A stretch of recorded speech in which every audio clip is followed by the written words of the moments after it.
Alright guys, this is Crown Fiend, and this video that you're about to listen to was taken directly from my YouTube channel, Crown Fiend. And that explains why if some of the audio is bad or if the music's a little bit too loud in some areas. It's a really old video that I've taken together, spliced all the parts together to create this upload, and I hope you guys do enjoy. So where we're gonna take place at the beginning is, honestly, where Deku is about 5 years old. So Deku, he learns that he's quirkless. Obviously, that's still going to happen. He doesn't have a quirk. And Bako, he does still bully him the same amount. The only difference is that Hisashi's more in the picture, and he has a much higher job since he is working at Oscorp, like Japan branch. And he decides to take Deku with him at Inko on his business trip to America to the main office of Oscorp, which is in New York City, which is home to Spider-Man. And basically Deku is really excited, and basically Hisashi knows this will help his son feel better, and he'll be able to see that there's more to the world than just quirks and heroes, and he'll be able to really just like get out of this funk and not gain any like degrading aspects of his personality, that it'll boost his confidence. And Deku's actually really excited. Inko's excited to be able to go across and see America. Like, she's wanted to do that, and Hisashi did promise when they got married that one day he would take her to America. So she's happy that he's finally coming through with his promise to her. And it's a nice little family moment they have going on. So Deku is excused for like a full week from his kindergarten or whatever, as his parents take him overseas. As they're walking down the street to the Oscorp building, like, Deku's just taking in the sights as he sees everything. He sees the Daily Planet, he sees all of the people walking around, like, he smells the food, the atmosphere, he loves it. Like, Deku just loves everything about it, because everywhere he looks is like colorful lights and everything, and he's just so happy since he doesn't grow up in a really big city. And he's just super excited to see all of the big city elements, and he's really captivated when he sees Spider-Man swinging through the streets, as he's just captivated by him because Spider-Man is one of his favorite heroes. And basically Deku's just super happy as they get done with their meeting, as Hisashi actually meets with Norman Osborn himself, as Norman appreciates all the hard work that Hisashi has done. And Norman, he's a much older gentleman now. He's about in his 60s, as he's just really thankful for all of Hisashi's hard work. And they take him out to eat with his family, as, you know, Harry's not there because Harry has a date with some girl. Harry's doing what Harry does. As, you know, Norman, he starts talking, and he realizes Deku has a unique skill. The skill to really just memorize things really easily and be able to write them down and analyze something. Like, he thinks that's a very remarkable skill for Deku to be showcasing at such a young age. And he's very happy that Deku is showing such promising signs, as he tells Deku, you know, you could make a really good scientist one day. As Deku thinks, really? As Norman says, oh yes, in this day and age, scientists are just as important as heroes, if not more so. If anything, if I really had to tell you, scientists are the real heroes these days. As Deku's like, so I can become a hero? And Norman says, yes, with science, anything's possible. As Deku's just super happy to hear that, Hisashi thanks Norman for his kind words, and Norman says, oh, don't worry about it, it's my pleasure. And, you know, Norman, he's keeping up appearances and facades in public and in front of his employees, but really, Norman's just waiting for this to be over with. He just can't wait to get home, settle down, and just crack open a beer and enjoy the TV, because he's given up being the Green Goblin for a while now, because he's just underneath so much stress that becoming the Goblin again would really hurt him more, since his body can't take another dose of the Goblin Serum. And so Norman, he's not the Goblin anymore. But he still is looking for a successor to be in the Goblin. And the only reason he thinks that this dinner is slightly tolerable is because he could potentially see, Hisashi's son Deku becoming the next Goblin. Because of his analytical skills, his scientific mind already at such a young age, if Norman can just figure out a way to groom him, he would be the perfect Goblin successor. As basically, he's also looking for someone to take the place of Harry, because Norman does not want to hand the company over to Harry whatsoever. He sees Harry as just one big disappointment after another. Harry doesn't inherit his smarts or anything like that. He's just a party kid that wants to go out and party, has nothing better to do with his life. So he really just doesn't want to hand anything over to Harry, and that's why Norman has not retired yet. As they get done with their meal, Norman pays the bill, and they all head off. Norman goes his separate ways, but he's watching. And as soon as they get to their cab, that's when a battle breaks out, as Spider-Man is thrown into the streets by Venom.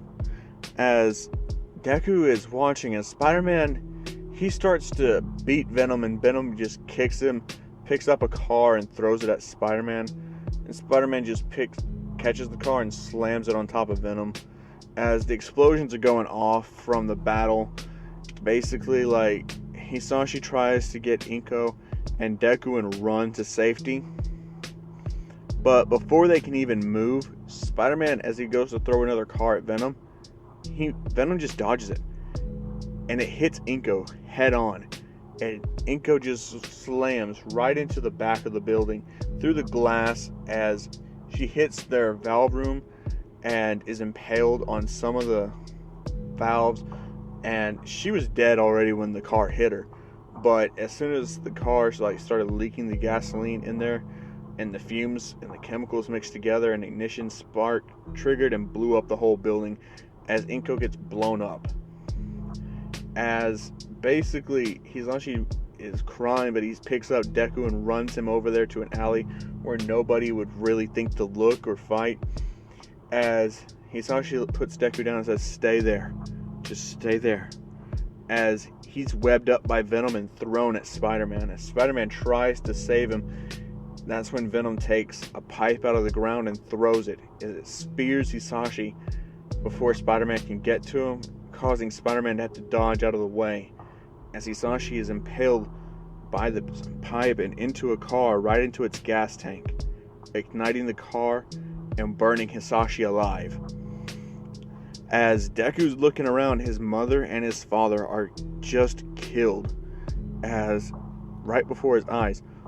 One, because of the actions of a person he idolized, a hero, Spider-Man. He indirectly caused his mother's death.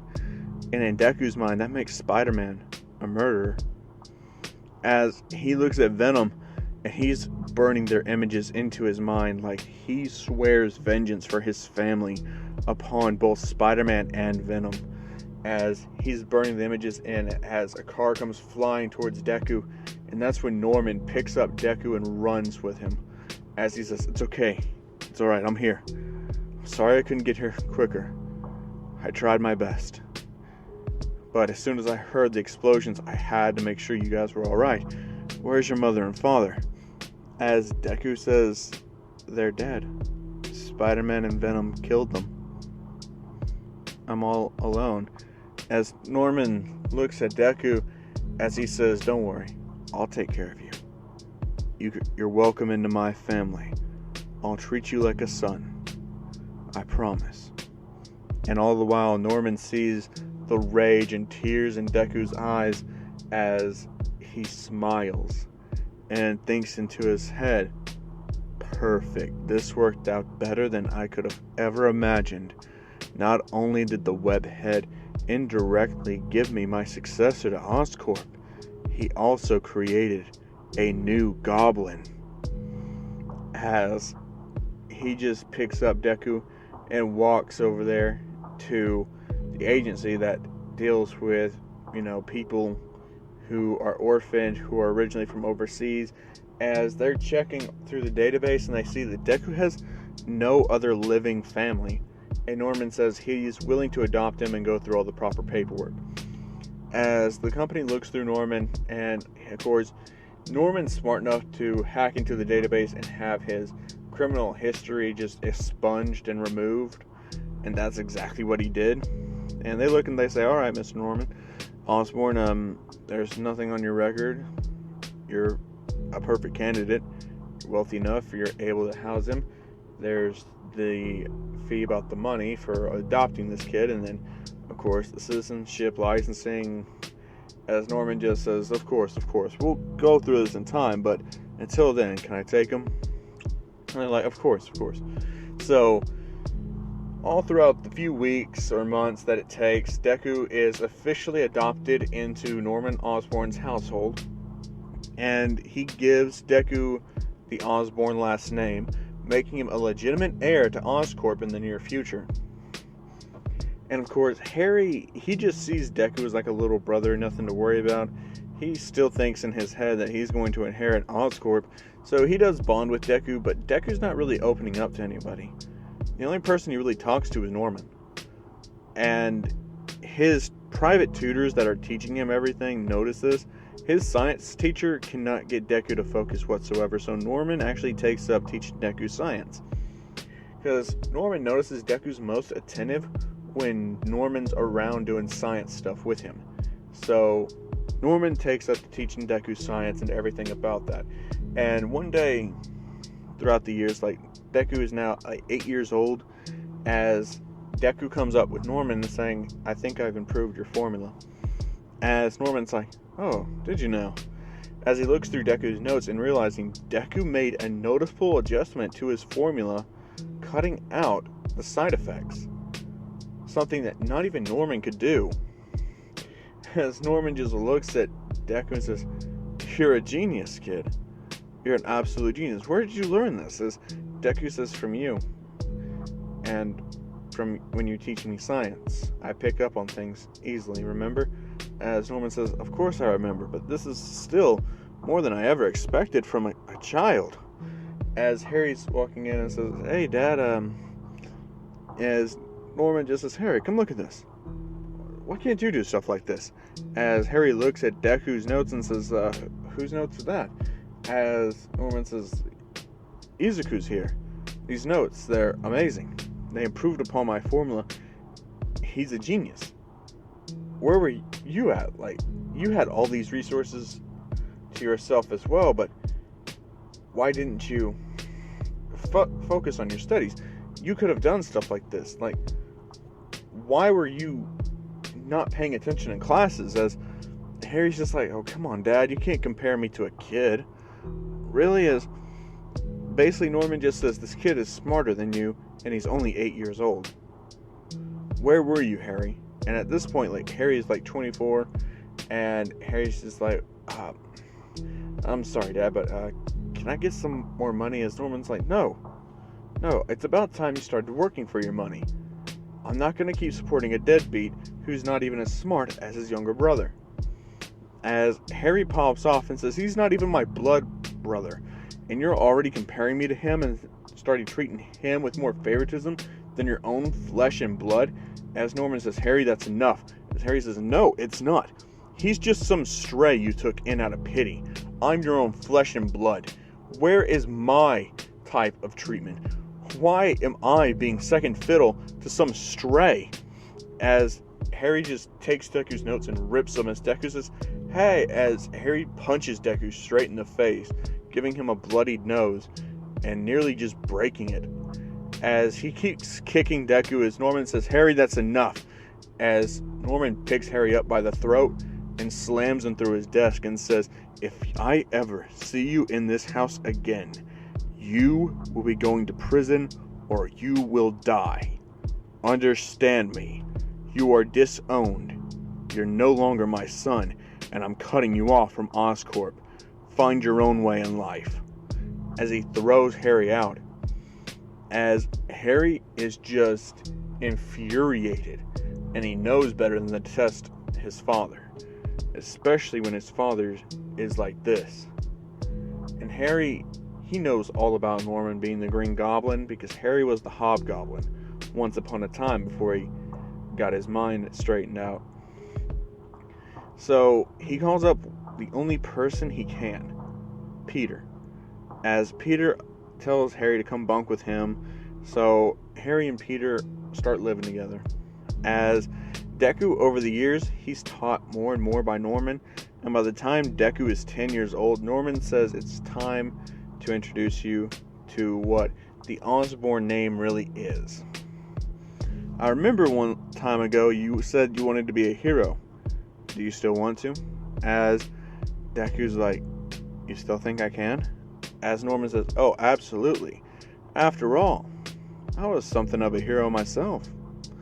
As he opens up the secret passageway behind the glass door, showing Deku his lab with his goblin suit, Harry's old hobgoblin suits, the pumpkin bombs, the goblin serums, everything. As Deku looks amazed as he says, you were the Green Goblin. But wasn't he a villain? As Norman says, villains are often just misunderstood heroes. After all, I was trying to do some good. I was trying to take back the stuff that was stolen from me, but that's when Spider-Man started interfering, making me look like I was the bad guy. Spider-Man's fault for everything that happened to me. All the bad, my strained relationship with my son, everything. As Deku is believing him because he has hate for Spider-Man too. Because Norman's just twisted Deku's mind around to believe everything that he's telling him. As Deku says, so this goblin serum, how does it work?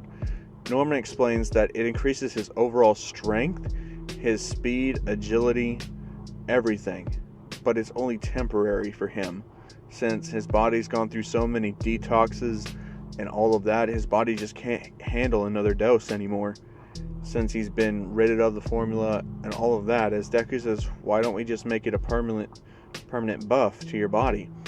As Norman says, well, I would like to, but I haven't been able to figure that out. But maybe we could figure that out together. As he puts his hands on Deku's shoulders and says, I want to hand all of this over to you. The title of the Green Goblin, Oscorp, everything. Will you be my successor? Will you be my son? As Deku says, you've been like a father to me. It's time I be like a son to you. As Norman smiles and says, that's my boy. As he hugs Deku and he just smiles menacingly. As the years go on, Deku and Norman work day in and day out on the Goblin formula as they finally figure out how to get rid of the insanity side effects and increase the duration into a permanent buff.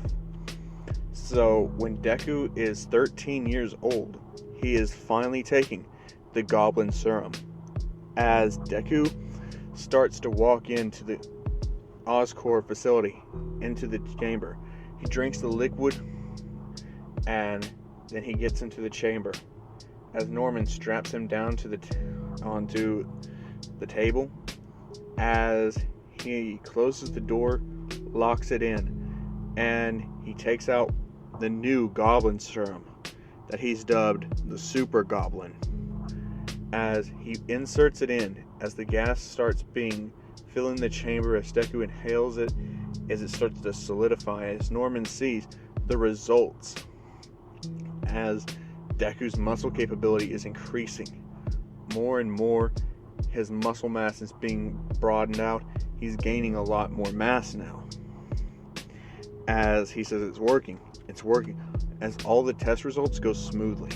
It's 100% efficient, and Deku is now 100% permanently bonded with the Goblin Serum. However, there is an unknown side effect. As part of the side effect is that when Deku keeps on getting more and more older, he starts to become more and more sadistic.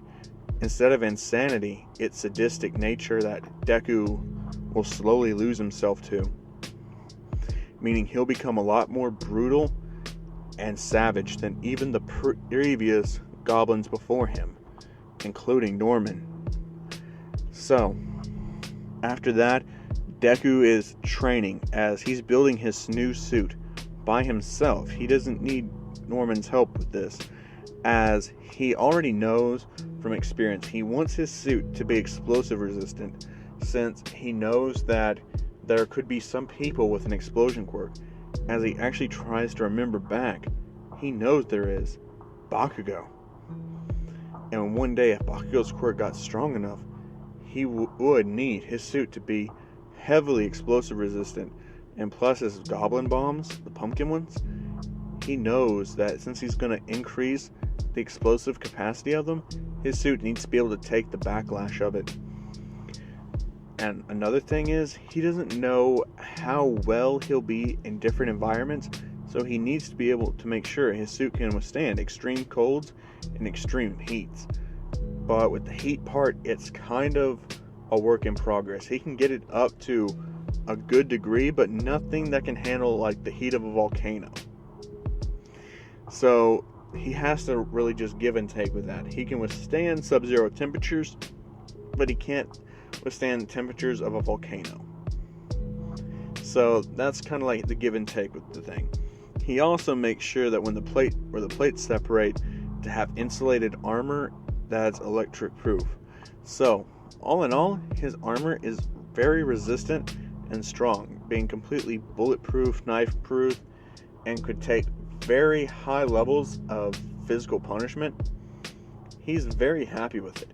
His increased pumpkin bomb capacity, like the explosive one, the one with the blades, even the one that can just instantly turn people into a skeleton, he's increased all of them to even with people with a regeneration quirk won't be able to come back from. As Norman says, we need to pay a visit to our Japanese branch. It is falling behind, and I don't want to be called another Tony Stark. As Deku says, Tony Stark? I don't follow. As Norman says, oh, that's right. He's been dead for quite some time, so yeah, it's about time I explain that. Basically, the reason why Oscorp's the number one, company in the world is because of what happened to Tony Stark. You see, he was trying out a new arc reactor system when suddenly something went wrong.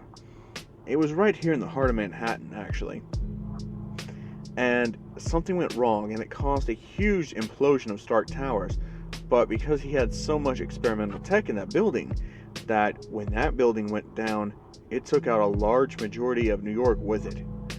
It was seen as a terrible day throughout all history in America, and all of Stark's industries couldn't recover from it. Miss Potts tried her best, but at the end of the day, it was a failing company. I bought up all of Stark's assets, and I used it to increase Oscorp, and that's how we became the number one company today. And Deku's like, one man's failures is another man's gains. As Deku says, in a way, Harry was a Tony Stark, wasn't he? As Norman grins and says, yes, he was. As Norman says, oh, but don't worry, you're a lot stronger than he ever could have been. You're smarter, faster, stronger, more agile. You were the perfect goblin. And he puts his hand on his shoulder and says, even more so, you're the perfect son. You're the best thing I could have ever asked for in my life. It has been a pleasure and an honor being your father. As Deku hugs him, since Norman is now in his late 70s. As Deku is now 15. As they head back overseas, as Deku says he wants to stay in Japan. He wants to go to high school in Japan to try to become something. As Norman says, oh, and what would that be? As Deku says, well, to be honest, the hero society itself is flawed. And with this whole deal of people praising Spider-Man, even though he's a murderer as a hero, and since the Goblin has always been a bit of a villain, and like you say, villains are just misunderstood heroes. I think that if I'm able to infiltrate all of the Hero Society's most predominant school, I should be able to disrupt the system from within, collapse it, and build a new one, a better one, a darker one. As Norman says, and what if you can't? Then Deku says, then I'll just kill as many of them as I can. As Norman just grins and says, that's my boy. That's a proper goblin. I'll support you the best way I can.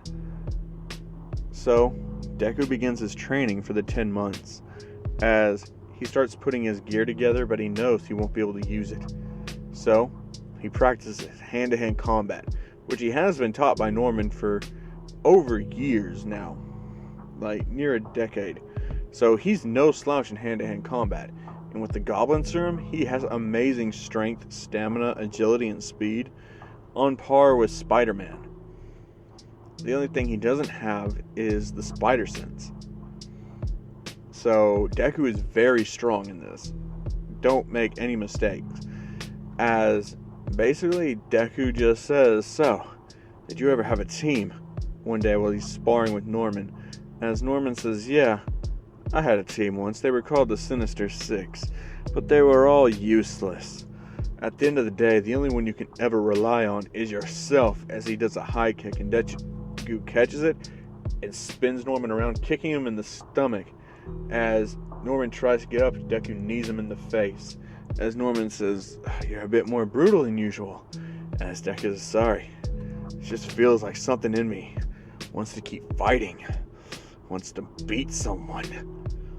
As basically Norman says, yes, let that anger out here. As he calls in a robotic copy of Spider-Man with all of Spider-Man's moves and abilities. As Deku fights it. As Deku keeps going in harder. Every time Spider-Man lands a hit on Deku, Deku just grabs the robot and beats it even more. It gets to the point where Deku tears the robot's arm off, its leg, as it keeps beating it, as the robot itself is experiencing a malfunction. As Norman says, it seems robots can experience fear as well. As Deku just says, yeah, but like you say, along came the spider and got killed by the goblin. As he stomps the robot Spider-Man's head in, completely flattening it. As he just grins, maniacally looking at it, and says, all spiders will die by a goblin's hand, and all the followers as well. There will be a new society, one where the Green Goblin reigns supreme over all. As Norman looks and smiles and says, exactly, my boy, exactly. As basically, Deku is pretty satisfied with his work and his training, as he says, I'll be fine. As Norman says, of course you will. So Deku goes back to working on his glider. He's working on a variation between the new Goblin and the pretty much Green Goblin one. So he's kind of working on something that's in between. He just can't get the functionality to work right, which is weird for him since he's always been good with machines. He's just never been this stumped on a project before. So he decides to go out for lunch, as Norman tells him he has to go to the office. So if he's done with the goblin stuff, just lock up the door and go out to eat wherever. He has his own bank account after all. Which Deku, he's already been working on projects for Oscorp. So all the money Deku has, he's worked for himself. He takes no handouts. And Norman appreciates that over anything else. As basically Deku starts to really just look at everything in perspective at this point. As he's going out and he notices there's a tech shop. He decides to take a step in for a little bit. As he looks through there, he bumps into this pink-haired girl who's also there looking for some new tech. As Deku says, oh, my bad. As she says, oh, that's a weird accent you got there. Especially for someone who looks Japanese. As Deku says, "Oh, I am Japanese, but I was raised in America. That's why I have the accent." As she's just like, "Oh, that makes sense." As basically Deku starts talking to her, as he asks her name, and she says, "Oh, my name is Mei Hatsumi. So, you here looking for some tech too?" As Deku's like, "Yeah, I have a bit of a project I'm working on. I just can't get the reactors to function properly for some odd reason. It's rather vexing." As she says, "What type of project is it?" As Deku's hesitant to tell her, and she says, "Is it for hero work?" As Deku's like, "It's for Oscorp in a way." And she's like, "Oscorp? Who are you?" As Deku introduces himself as Izuku Osborne. The girl nearly has a full-on panic attack as she's just like, "You're an Osborne? The Osborne, right? Owner of Oscorp?" As Deku's like, "Yes." And she's like, "My dream is to work at Oscorp. Could you maybe introduce me to the boss?" As Deku's like, "Well, since I am working for Oscorp as well as being part Osborne, I am entitled to have a team of my own. If you want, you could come on, but I'd have to see how useful you are. I just can't be bringing anybody into my company now, can I?" As basically Deku's thinking, if she's good enough, he can manipulate her to fixing a problem that Deku's having a hard time with. As she's just like, "Oh, sure. As she shows Deku her shopping list, and Deku says, "You know what, how about a deal? I'll buy everything on your list, and my own. And if you can show me what you can put together with that within a day, then if it's useful, I'll hire you onto my team as one of my developers." As she says, "Of course, yes, please." As Deku's like, "This was too easy. It might be a little bit expensive, sure, but at the same time, it's well worth it if she can figure out my problem." And basically, Deku's just pretty happy with this arrangement. He buys everything on her list as he starts going out, and she follows him as he takes it all the way back to his apartment, as he opens up a separate lab, not one with the goblin stuff, but he does have his own lab in his room.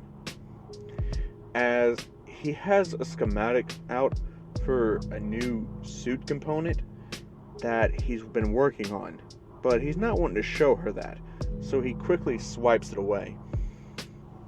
As she just says, "So, this is where I'll be working?" As Deku's like, "Yes, this is my room, also my lab. So please make yourself at home and show me what you can do." As Mei just says, "Okay." So she starts working right away. As Deku's just like, interesting. As Mei starts building something, as Deku's like, "What is this?" As he gets more and more curious about what she's building. And sure enough, she built a support gauntlet that has capabilities of becoming a rocket-propelled fist that increases people's structural damage that they can do without even having to have a powerful quirk. As Deku's amazed by this, and he says, "What are the drawbacks?" She says, "Well, since I just put this together all shabbily, it's not very durable. You'd probably only get like 1 or 2 good hits out of it before it breaks. But given enough time, I could, fix the problems." As Deku's like, "You did all of this in like a few hours. You're hired." As she's like, "Really?" As Deku's like, "Did I stutter?" She's like, "No, I'm just surprised is all. Thank you." As Deku says, "Don't worry about it. Anyway, be here about tomorrow. I want to see what you can do with full access to an Oscorp lab." As she just says, of course." As he says, "Oh, I'm going to need your number. I need the number of all my employees." And she asks, "So, how many employees do you have?" And Deku says, "1. She's like, "You mean 2? As Deku's like, "No, 1. You're it. You're the only one I have." As she's just like, "That's not very helpful, is it?" As Deku's like, "I've never needed any. But you just might be the key to figuring out the problem I've been having." As she's just like, sure. So Deku gets May's number, as she's pretty much just super excited to be working with Oscorp, as Deku calls Norman. And Norman is very angry at first that Deku just hired somebody in underneath of him without consulting him, but then Deku tells Norman what she could do. Norman tells Deku that he did good, and that he's taking the initiative, something that he wished that Harry would have done a long time ago, instead of just mooching for money. As Deku just says, oh, thank you for the compliment.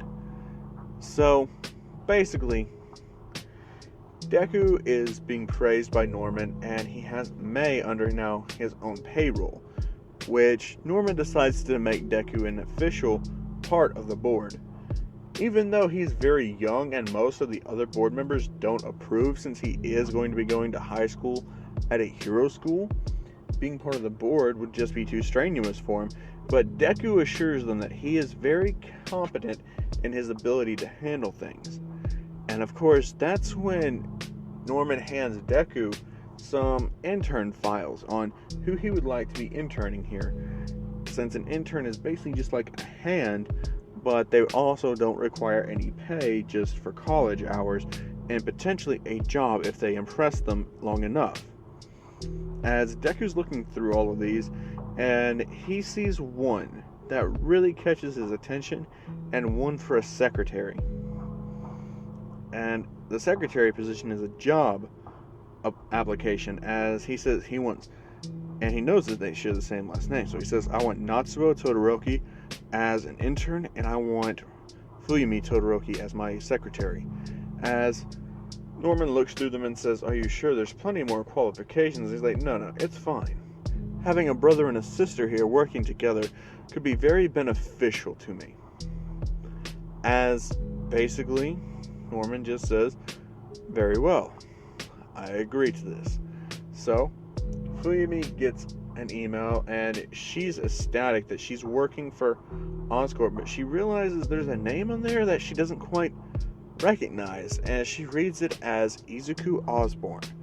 And she's just like, wait a minute, I'm one of the Osborne's secretaries? As basically, Endeavor's just like, you're an Osborne secretary, cool. He pays her no mind, as Natsuo gets an email saying that he's been accepted as Izuku Osborne's, intern. As Endeavor says, oh, you too, cool. Maybe now you'll quit hanging around here so much. Get lost. As Endeavor really just cares nothing for anybody in his family except Shoto. And Shoto's actually very happy for Fuyumi and Natsuo, as Natsuo is deciding that he's going to do everything in his power to make sure Shoto has an easier time, an easier burden of being a hero. Because his whole goal is to create support items for Shoto to make it to where it's less of a burden on him, that he never has to do something that he doesn't want to. As basically Deku's pretty much just all set with this, as he's ready to just go. As the next few months happen, him, Natsuo, Fuyumi, and May get to know each other a lot, as Deku is working full-time through the rest of the month at Oscorp, just getting projects done, starting Natsuo up, making sure Fuyumi has plenty to do, and making sure May has full access to everything, since now she has an assistant with Natsuo being there. So that means May will not be going to UA whatsoever. There's no reason for her to, since Oscorp is basically just like rolling her through high school. She already has a job with them. She's intelligent enough, so they just convince people that, she's worthy of it. And since it's a subdivision of Oscorp, there's really no problem with having her on there, as she gets basically just steamrolled through school and graduates super fucking early. And Natsuo, he's really just proving himself very helpful to May, since he has a very driven personality in this, and he's very dedicated to his work, as Fuyumi being there also helps keep him in line as well. As Deku's day comes for his entrance exam, He tells them that they have the rest of the day off if they want to. If not, they can keep working. He'll pay them overtime, but he has to head out for his entrance exam. And they say, okay, sure. As Fumi wishes him luck, as Natsuo tells him to go kill it, and Mei just tells him, she already knows he's going to get in, so no point in wishing him luck. As Deku says, thanks. You're right, I won't even need it. As he smiles, because Deku's personality he's very smug, and he's very confident, but at the same time, over the years, of course, he's gotten a lot more sadistic as well. And he has a lot of ambitions now. Having Norman raised him, he's inherited Norman's ambitiousness. Being around that day in and day out, of course he was going to catch it eventually. So he gets to UA, and of course he has a limo drive him there. As people see him stepping out, he's in a suit, a full-on suit. Like, people just look at him and they're just like, yo, what's with this guy? As Ida tries to walk up to him, and Deku just says, you'll throw me off my focus. As Ida just says, my apologies. As he starts walking in to take the test. Deku sits at the very front of the class, right there in the middle of the front row. So, when President Mike hands him the test, he immediately hands it right back to him, all filled out. He's extremely intelligent already, as he's just thinking to himself that this is all heroes have to know in order to get into this. This is going to be way too easy to corrupt. Because Deku's whole purpose isn't to become a hero, it's to corrupt young heroes. He wants to form his own team. He wants to make sure that the hero system itself is broken down at the source. Destabilize the next generation, step in with Oscorp to pick up the pieces and restore order with his own team, take the credit as being the one to save everybody while being the one to also cripple them as well. So he has a very overhaul-like mentality. So that's his whole reason for coming, as he gets ready to go out, as basically he's just sitting out there for a long time, so he's listening to music as he gets a phone call, and it's from Mei.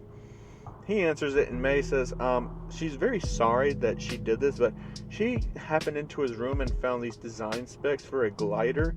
She wants to know if he wanted her to work on that or not, since this is, like, there's notes for mass production of this as well. And Deku says, just build me one prototype from the spec designs. If you can't get it to work, I trust you, make your own modifications, get it to work. I want a working prototype by the time I get back. As Mei says, that's a lot of work to be done within such a limited amount of time, knowing you. As Deku says, he'll be walking back home. As Mei says, okay, completely doable. And she tells Natsuo they got some overtime hours to kill, as Natsuo says, what? I was just about ready to head out. As she says, sorry, but he says he wants a working prototype of this before he gets back. As Natsuo's just like, well, let's get to it then. As Deku hangs up the phone, he immediately calls Norman and tells Norman everything. As Norman says he'll keep an eye on them to make sure they don't go snooping where they don't belong. And so with that, Norman is really just focused on Mei and Natsuo, making sure they only stick to that blueprint. As Deku grins, and he already has the perfect cover story, it's for a military contract. Sure, they'll believe that. So he's pretty much just ready, as basically he knows his people are starting to come out. So he hangs up the phone, puts his music away, and is just tapping his foot. As people ask themselves, like, has this kid been waiting out here the whole time? Like, damn, how fast did he finish that test?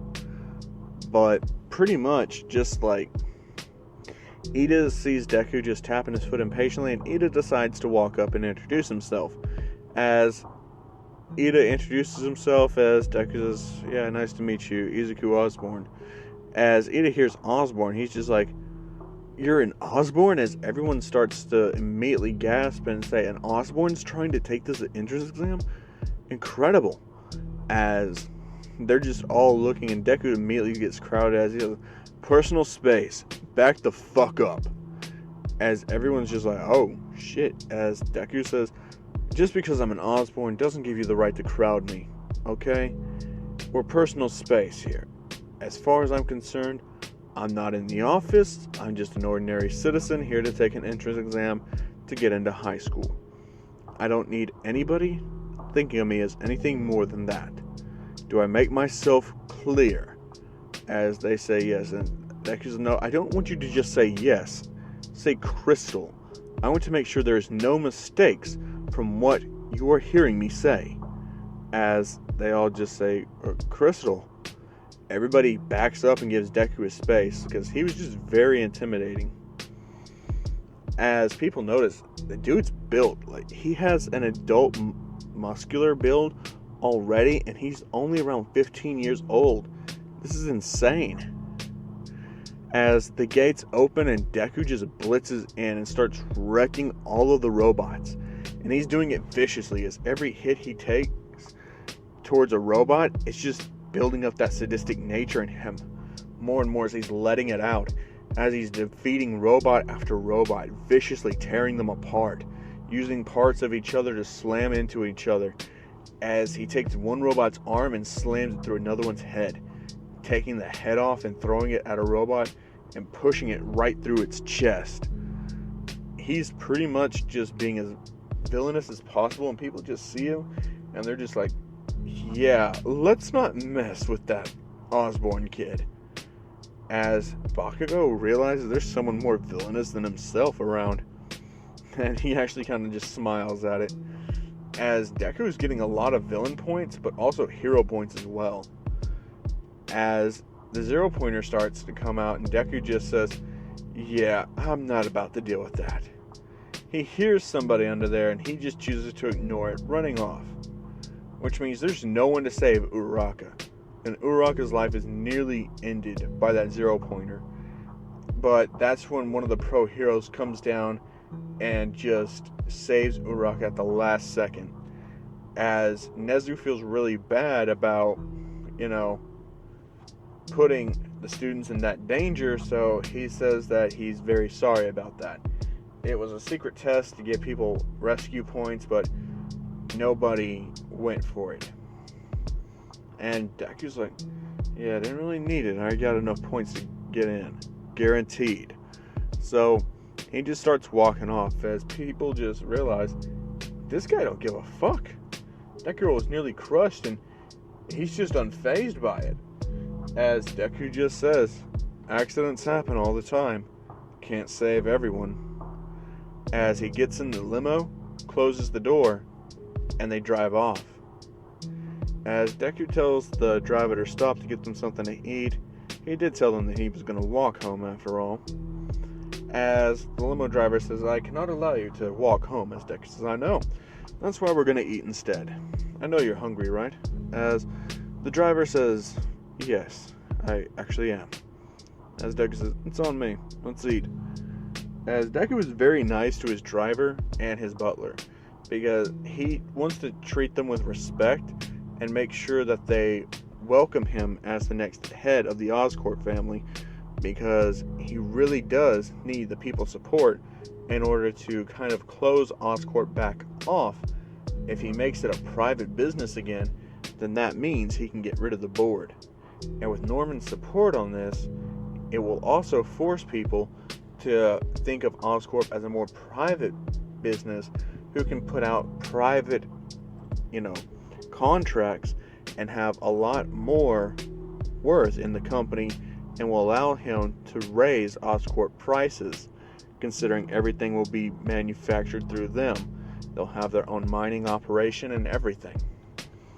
And that's how Deku's thinking about it. He's very business logical. As basically he eats and he thinks that he's given them enough time. It's time to go home. He pays the bill and he heads on out.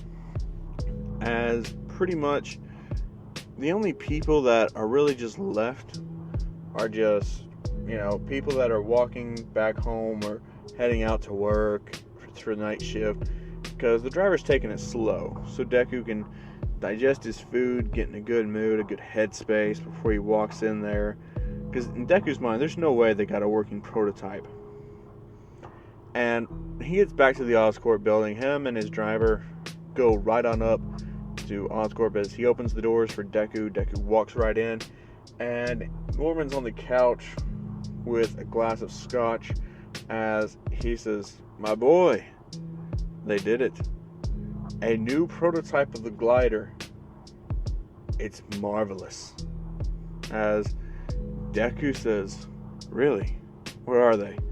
As Norman says, "In the lab. I made sure to put the soundproof on. They can't hear a single word we're saying." As Deku's like, "Perfect.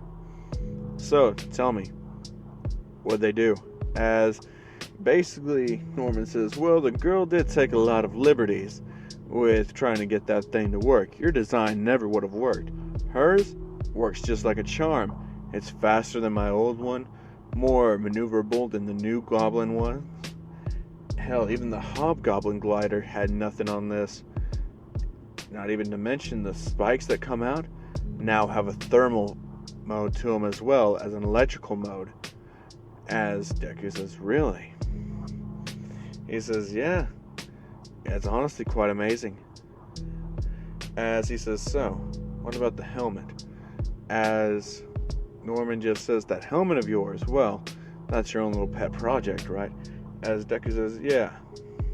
Did the software come in?" As Norman just says, "Well, no, it didn't.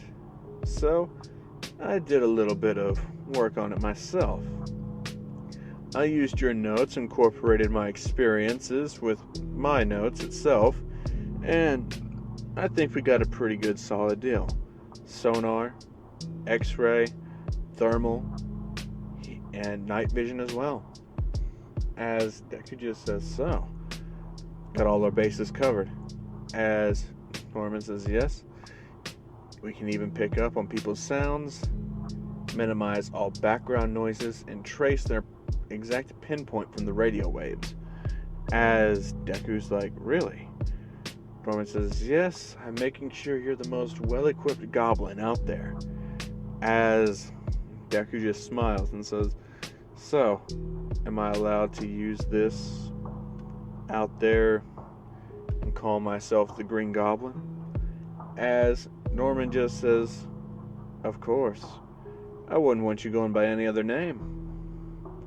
And Deku says, "Perfect." So, he decides to come clean with Mei and Natsuo.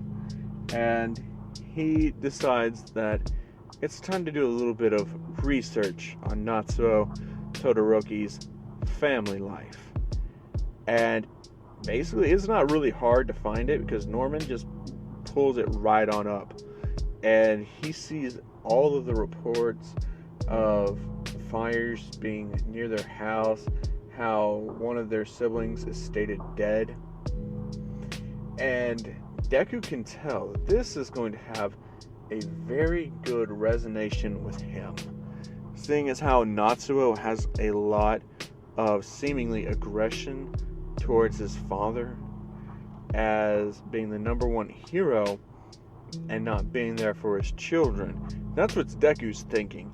He doesn't know that Endeavor was abusive and all that shit. Like, no, he just knows that Endeavor must have not have been there for his children that much. As he wants to confront Natsuo about this, but he doesn't want to do it in a way that it seems like he's prying in or knows anything. He decides to tell Natsuo that, "Hey, I need you over here." As Natsuo's like, "Oh, what's up?" As Deku's like, "Oh, just sit down. Let's have a drink." As Deku pours Natsuo a drink, as Natsuo says, "Are you sure it's okay?" Deku says, "We're here. It's private. You don't have to worry about any of those strict laws in here." As Deku takes a drink of scotch, as Natsuo tries it, it's bitter to him at first, but he does drink it because he doesn't want to be rude. As him and Deku have a few drinks and they start talking, and that's when Natsuo starts to unload. After he's drunk, he starts to really just start talking about everything Endeavor did and about his childhood and all that. as Deku's finding all this stuff interesting, and now he's got leverage against Natsuo and Fuyumi, as well as the entire Todoroki family, all because of Natsuo. And he's very happy to hear this. And now he knows ahead of time about Shoto Todoroki, his quirks, his powers, all of that. So it's actually quite funny that Natsuo ended up being the person to give Deku everything he needed to complete his preparations against any high-class target that could have been at UA, including Shoto Todoroki, since Deku already observed everybody who was at the entrance exam's quirks and their powers and came up with countermeasures against them already. Now he already knows his goblin suit's the perfect countermeasure against Shoto Todoroki. So basically, Deku thanks Natsuo and tells him that he's free to crash here tonight, and that once he's sober, he'll tell him about his past. As Natsuo says, "Yeah, sure thing, boss." As Natsuo passes out right there on the table, as Norman's just over there still drinking his drink slowly, as he's watching the city buzzing, alive, wall crawler free, as Deku says, "You know what I miss about America?" As Norman says, "What's that, my boy?" As Deku says, "The Daily Planet." Or Bugle, my bad. That's a different universe right there. As he's like, "The Daily Bugle, why?" He says, "Oh, that loudmouth, J. Jonah Jameson, always tearing the web crawler's head off. I loved that. That's what made my days bearable." As he takes a drink of his, as basically Norman says, "Well, we could sponsor a Japan branch." As Deku says, "Yes, let's sponsor one." So basically, that's how Deku and Norman end off their night, and that's where I'm ending part 1. You see, Norman, he's big on reuse. If he doesn't have to build a building from scratch, he's not going to. He finds a local skyscraper, business building that's going under. He buys it, rebrands it as the Daily Bugle, and leaves it up to the American branch on who they want to send over to run it. And the choice is Peter Parker. Peter Parker is being sent overseas, and he chose Harry Osborn to go with him as his editor. So, basically, that happens. Peter, Mary Jane, and Harry all move to Japan, but Harry isn't just Harry. Harry is Venom. After the incident claimed Deku's parents' lives, Harry obtained the Venom symbiote because Peter bonded with it to remove it from Eddie and kept it in a lab somewhere safe. As Harry lived with Peter, he found out where the Venom symbiote was being kept and, kind of manipulated Peter into letting him have it, since Peter thought it would be better for Harry to have it instead of someone breaking in and stealing it. As Harry had been trained, as he now is Venom, as he has more of a look that's not really Venom-esque, but not Flash Thompson Agent Venom either. He's more like Peter Parker when he's bonded to, the symbiote, black suit Spider-Man type of Venom. Only difference is he does keep the mouth part. So it's kind of that sleek design just with a mouth. As pretty much MJ is pregnant with Peter's daughter and everything is going good. So before Peter leaves, he entrusts America to Miles Morales, who is now America's one and only Spider-Man. So with that out of the way, it's the next day as Deku's getting ready to go to school. It's his first day. As he walks down the hallway, gets into his limo, as they drive him to school. Deku gets out. No shame, mind you. It's not like he's anything like Harry being ashamed to be, dropped off in a limo. Deku actually welcomes it to show people where he's at and what his standings are in the world. Because Deku's very proud of where he is. He's proud of his intellect. He's proud of his accomplishments as well. As basically he walks into class and he's just looking around. He sees, Bakugo's there, Ida's there arguing with him. He chooses not to interact with those two. He doesn't give a fuck about them at all. As he sits down and watches everybody who enters the room and takes a mental note of them and is starting to make a profile on everyone he sees, as Bakugo is showing off his quirk because of how angry he gets and loud. So Deku already knows everything about Bakugo's quirk. As more and more people come in, he starts to take note on the people who have mutation quirks and speculates on what their abilities could be. As basically he is just that type of smart and calculating, because he's wanting more people to fall in line with him, but he's not just going to take anybody. People that seem like they could be, very easily corruptible, he doesn't want them, because they could be easily switched back. As for the people that are impossible to be corrupted, he's making notes of that to not even try. He's wanting the middle ground. Someone that's going to take a little bit of effort, but once they switch, they should be a solid switch over. That's who he's looking at. And he already makes a note that he wants at least 2 students, because he already has a possible third option under his belt, and he already knows that if he gets any more than 2 students to switch over to his side, it could cause potential problems. So he's being very cautious with this. As basically he notices that this guy, he's walking in and he looks very, self-contained, to be nice about it. As he sits down and Deku makes sure that he positions that guy to sit right next to him.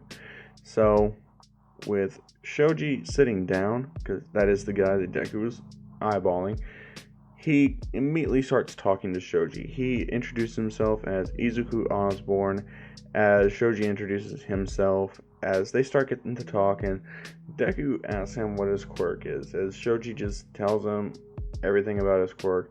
He asks Deku what's his, and Deku says he's quirkless. As Shoji is actually in disbelief, as Deku says, no, don't worry about it. And that's when Aizawa kind of wakes up, and he's immediately just like on everybody's ass to sit down and shut up. He explains that, they're not here to make friends and to just shut up. They're doing a quirk assessment. They don't have time for orientation. Time is already limited enough to turn them into heroes. As Deku, he asks a good question. He says, what exactly defines the characteristics that you're going to teach us to be a hero? I mean, teaching people to be a hero, isn't that something you're born as? As basically, Aizawa says, okay, this is actually a good question, so make sure you guys listen up. Basically, what we're going to teach you is the proper way to use your quirks, your powers, and basically the way of the laws when it comes to quirk civilizations, what's going to be expected of you, and what's the correct use of power. As Deku says, what about those of us quirkless? As Aizawa says, if there was a quirkless person that managed to even get inside of the hero course class, that would be amazing in itself, but they'd probably just better out, weed themselves out instead of getting flunked out. As Deku says, so you're telling me I'm just wasting my time? As I was like, what do you mean? And Deku tells him, I'm quirkless. Everyone is shocked to hear that, and Aizawa is just immediately just remembering what he just said. As he says, how did you get into the hero course quirkless ahead of all the other students in class 1B who could have taken your seat and would have been much more suited to it? This is why that practical exam is not that practical. It's just outdated. Anybody who's smart enough can just immediately turn off the robots. It needs to be a live human test. As Deku just says, what, you doubt my abilities? As basically, as Awa says, kid, I'm not gonna beat around the bush. You'd be useless as a hero. You'd get yourself killed. You need to have some special defining power that'll set you out from the rest. You have none of that, which means you're just an ordinary person. Being a police officer would have been a way better deal for you. And aren't you an Osborn? What are you even doing attending a hero school? Don't tell me the Osborns want to breach into being pro-heroes now. As Deku just says, I don't like your tone very much. As I was like, I don't give a damn. I'm not here to be nice. I'm here to make heroes. And from what I can tell, you're not hero material, kid. You'd be better off just getting the fuck up out of my class. As Deku's just like, well, you wanted to examine our capabilities, correct? As Azawa says, yeah, but I doubt you'll even make it. Because if you don't get a hero record, you're pretty much expelled. And that's the cap right there. As everyone just starts laughing at Deku for being quirkless and being berated by Aizawa.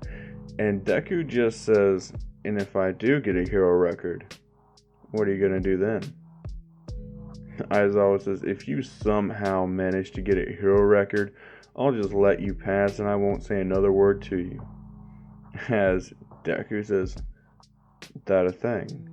Aizawa says, it's impossible for you to do so, but sure. So, Deku takes him on. And Shoji is the only one who didn't laugh at Deku, as he knows what it's like to be laughed at by people, you know, as his quirk has made him very physically ugly in his mind, as Deku can sense that Shoji's in his own head right now. So, while they're walking to get changed, and Deku's actually taking the time to talk to Shoji, as Shoji's opening up to Deku about everything that happened in his past, why he wears the mask, on how he scared a little girl, and she started crying at just looking at him. Basically, Shoji says that he was bullied a lot for the way his quirk made him look, as Deku says, I'm sorry. I know it must have been very hard. And if you would want, you know, Oscorp does do genetic procedures from time to time, and I am actually trying to get my hands onto making quirks look more normal for those of you that would want that. As basically Shoji says, how would you make me look normal? As Deku says, that is what science is all about. Breaking through new avenues, discovering new things. But don't mind what other people think. Does that mask make it hard for you to breathe? As Shoji just says, yeah, it actually does. Deku would say, just take it off. As Shoji says, no, I don't think I could handle the bullying. As Deku says, you take the mask off and start breathing properly, I'll handle the bullies.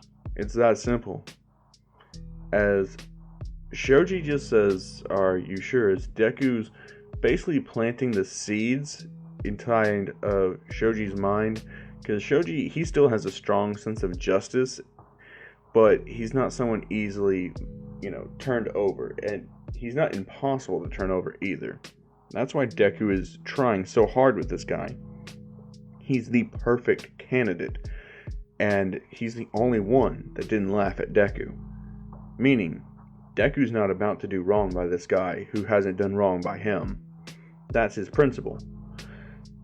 As Deku pretty much just starts, you know, goading him into doing it, and Shoji does do it. He takes off the mask and he starts to breathe better. As basically they get to the changing room, they start changing, and basically Bakugo pops off and says, hey freak, you're gonna scare a little kid with a face like that, you should put that mask back on.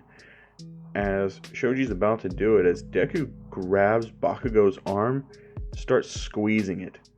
as Bakugo can't break free from Deku's grip, as Shoji realizes on what Deku's words actually mean by he's gonna handle them.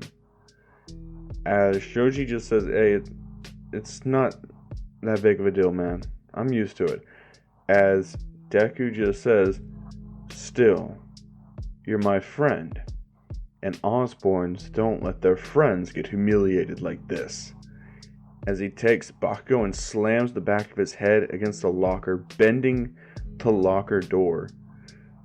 As basically everyone just looks at Deku just like, the fuck? A quirkless kid did that? As Deku takes off his shirt and Kirishima notices and he's just like, damn, that guy's got the body of a Greek god. As Deku says, no, you're giving the gods too much credit. They'd be envious of my body. As basically Kirishima's just like, man, are you arrogant? And Deku's just like, no, I'm confident. That's what I am. Also, I'm driven. As everyone doesn't know what Deku's talking about, but Mineta is paying no mind as he's trying to peep on the girls. And before Jiro can even poke his eye, Deku slams his head into the wall, basically leaving Mineta's head imprint in the wall. As Mineta starts bleeding and is knocked out. As everyone just sees how brutal Deku is. Like, he doesn't care about personal injuries to others or anything. And Shoji realizes that Deku's the type of man that doesn't take shit from anyone. True, he's quirkless, but at the same time, his confidence, his strength, that's all that he worked on for himself. It's amazing.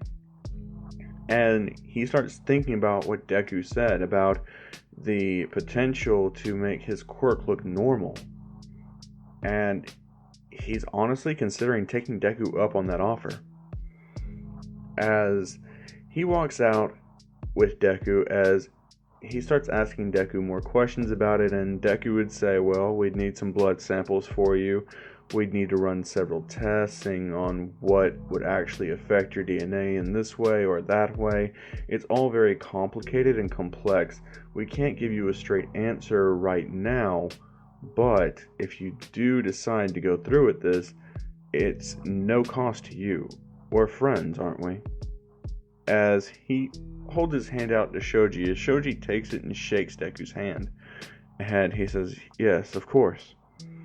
As Deku says, you know, you remind me a lot about someone that I read a file on in the past.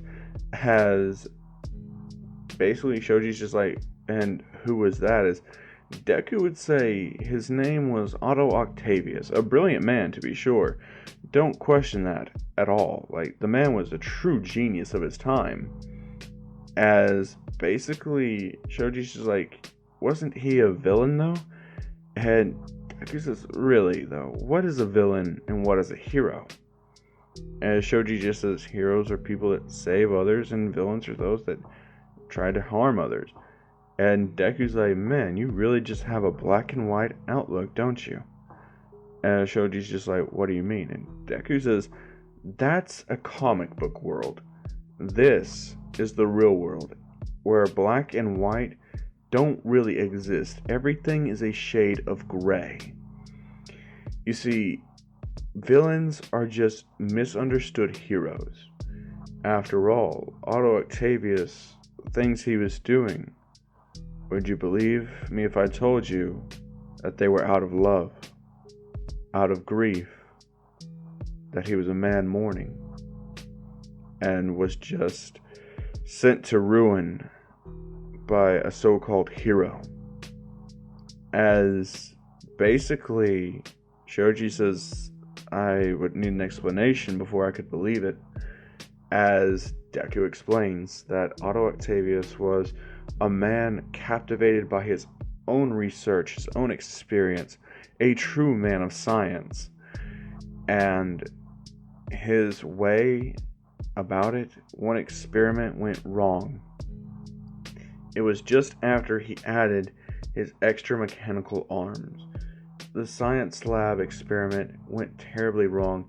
His wife died of an electrical shock from an overload on the experiment, which also fried the central nerve agent that was directly connected to his brain that controlled his arms, melding them together. And he was sent to the hospital, thought dead. His arms activated on their own, killing all of the doctors in there, which Spider-Man was more than happy to exploit. He really was just a terrible person. He took a grieving man who was just trying to finish the experiment him and his wife spent their entire lives on, trying to make sure that his wife's work wasn't for nothing. But Spider-Man made sure that that goal could not be achieved, ruining the man's reputation. And once you're known as a murderer and a mad scientist, there's just no coming back from that. So what happens? He embraces the ideal of villainy. He does everything he can to just try, as he hopes, and he can one day complete that experiment to make sure his wife's work wasn't for nothing. The man was truly, truly tragic. As Shoji would say, I think I understand now. Every villain has a reason for why they do the things that they do. And Deku says, yes. Because oftentimes, villains are suffering so much, and we don't give them the time of day to explain what's wrong with them. We don't try to help them. All the heroes these days want to do is give them a swift beatdown, send them to jail, and gloat around the paparazzi, after party, champagne, publicity. That's all they want. It's just a paycheck to them. True change will never happen. Not like this. So they get done with their talk as they go down there to where Aizawa's at, and he basically just pins out Deku front center, calls him up there and tells him, throw it as far as you can, Quirkless, as he starts to tease Deku a little bit, as Deku just throws the ball, and Aizawa's not really expecting anything great, but he notices the ball keeps going. It's over 800 meters and climbing, as he sees it at 3,000 meters clocked in. And note that with the Goblin Serum, Green Goblin can pick up over a ton. So Deku throwing a small object 3,000 meters is not that far-fetched. And that's him holding back. So yeah, Deku is very physically strong because of the Goblin Serum, but it's still unregistered because it's not a genetically different thing. It just increases his muscles, fibers, his speed, agility. It's basically a boost to his muscular system. So it's not technically a quirk, even though it is a permanent altercation to his genetic code. As pretty much everyone's shocked, and I was just like, there's just no way. This has to be a fluke, as he tells Deku to throw it again. Same result, 3,000 meters. Aizawa is just caught so off guard by this. He doesn't know what's happening. He just thinks they're all messed up. He's just like, okay. As he points out Bakugo to throw the next one. Bakugo, 705 meters. Aizawa was just like, why is this so different? How you have a quirk? How are you losing to this quirkless loser? As basically Deku just says, quirkless or not, I am very strong. It would be wise not to underestimate me. After all, I was holding back. as he walks off, as everyone just who was laughing at Deku is now having to respect him in a way. As pretty much Deku's just talking to Shoji more until it's Shoji's turn. And Shoji doesn't get that very far, like only a couple hundred meters at most. As Shoji says to Deku, if this webbing wasn't in the way where I could have full range of motion, even though I honestly do with the top part of my arm, it's just the extra weight that's attached to it with the webbing and my other arms. It's really a handicap. As Deku just says, true, if we could get rid of that webbing, you wouldn't have that downside. As basically, Shoji just tells him, yeah. As Baku's overhearing the conversation, as he says it's pointless to talk about hypotheticals like that. He's just mad because he's not strong enough. He's got a lame-ass quirk that turned him into some hideous beast.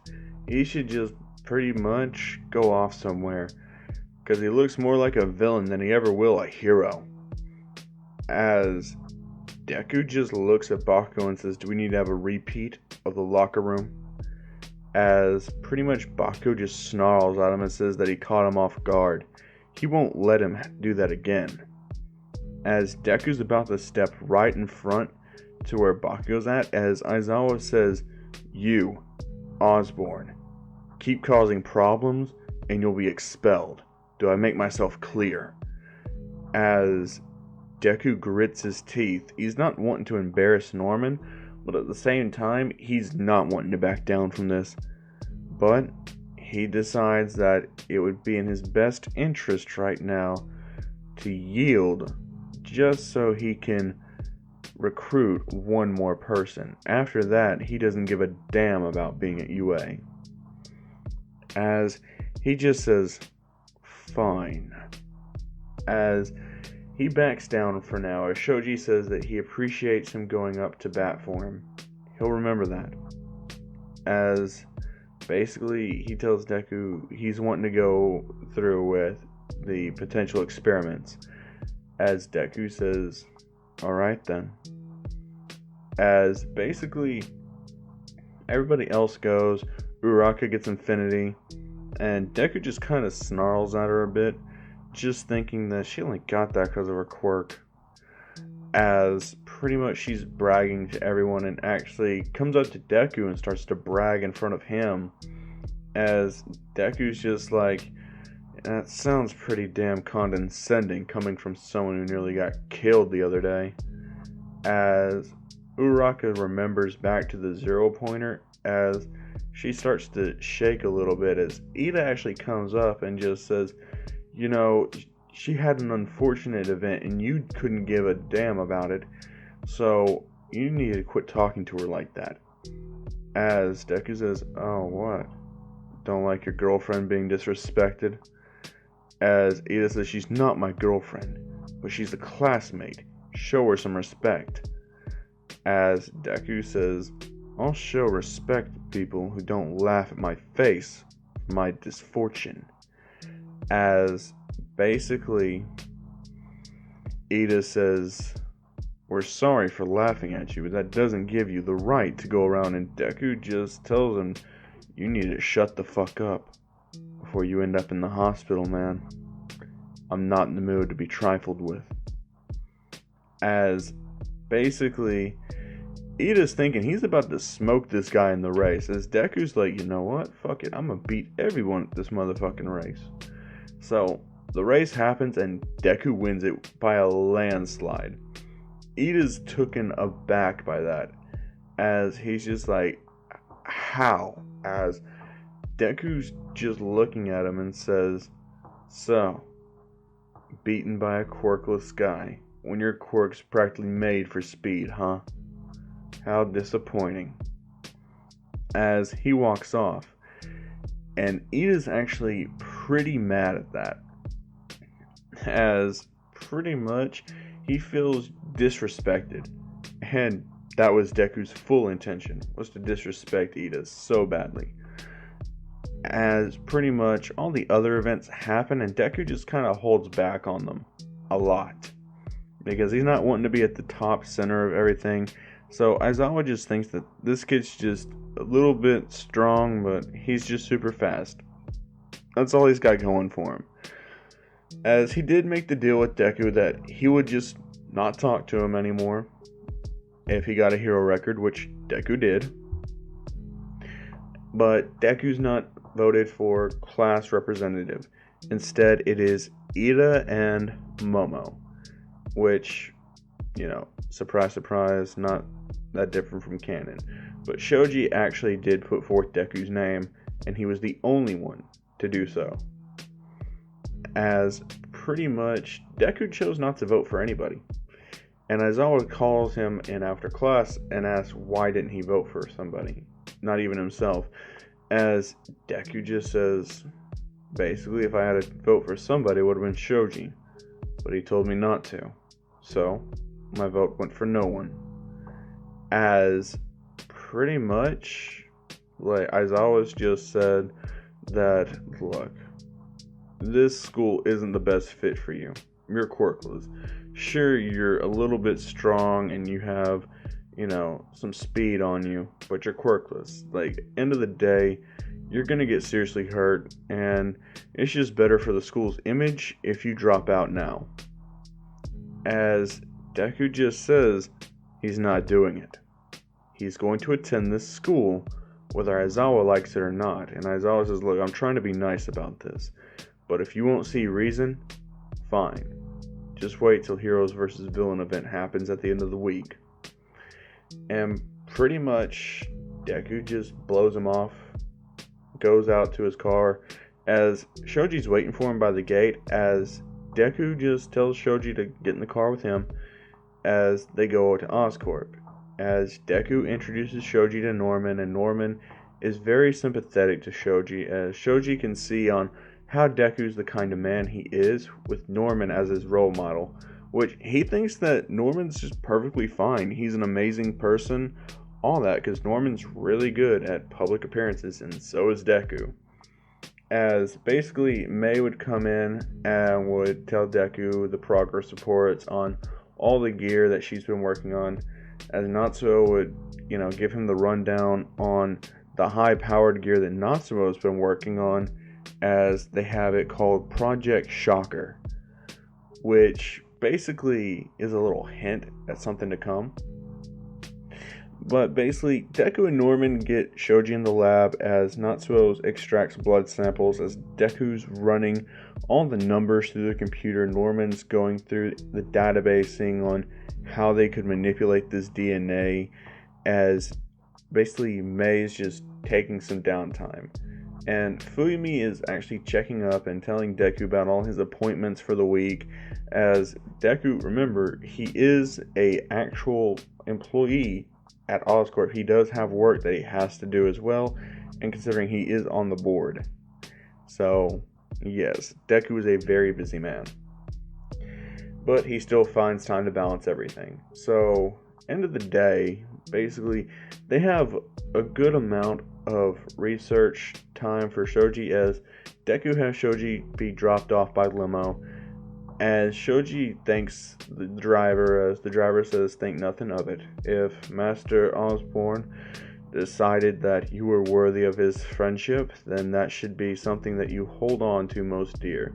I've known the boy since he was a child. He's grown quite a lot, and he values his friends more than anything.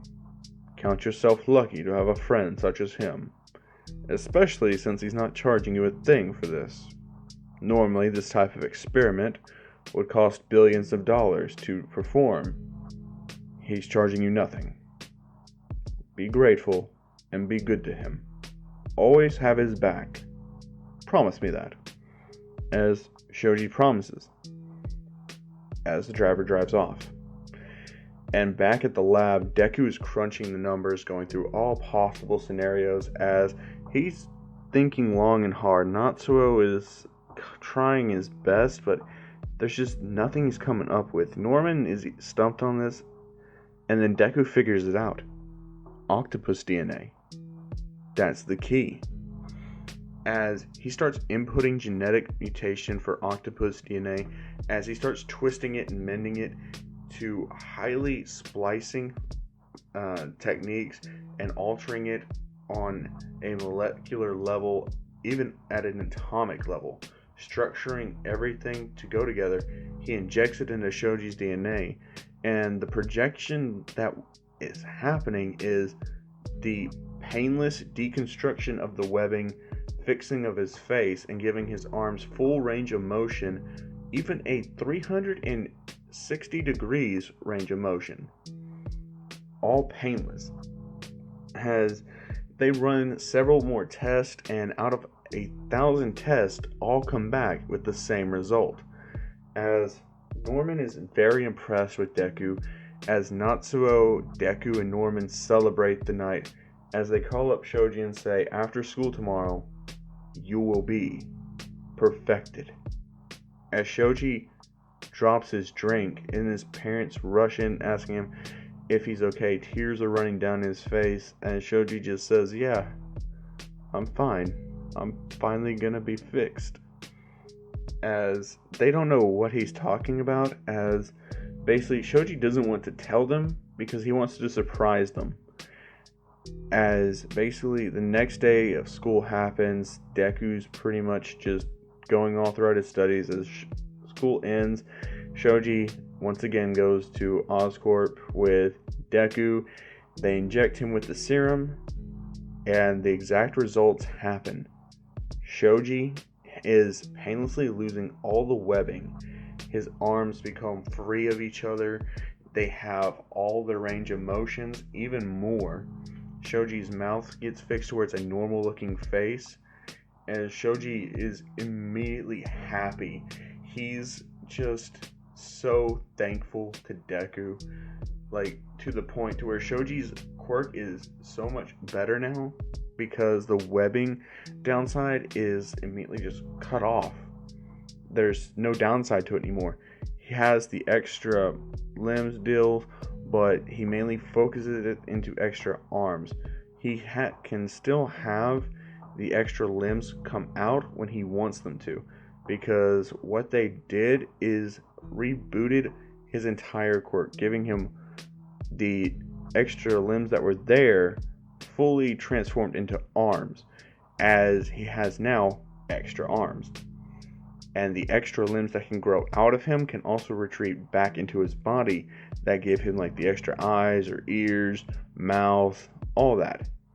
So Shoji's given a huge buff in this, as Deku is very proud of his research, as Shoji's just grateful beyond belief.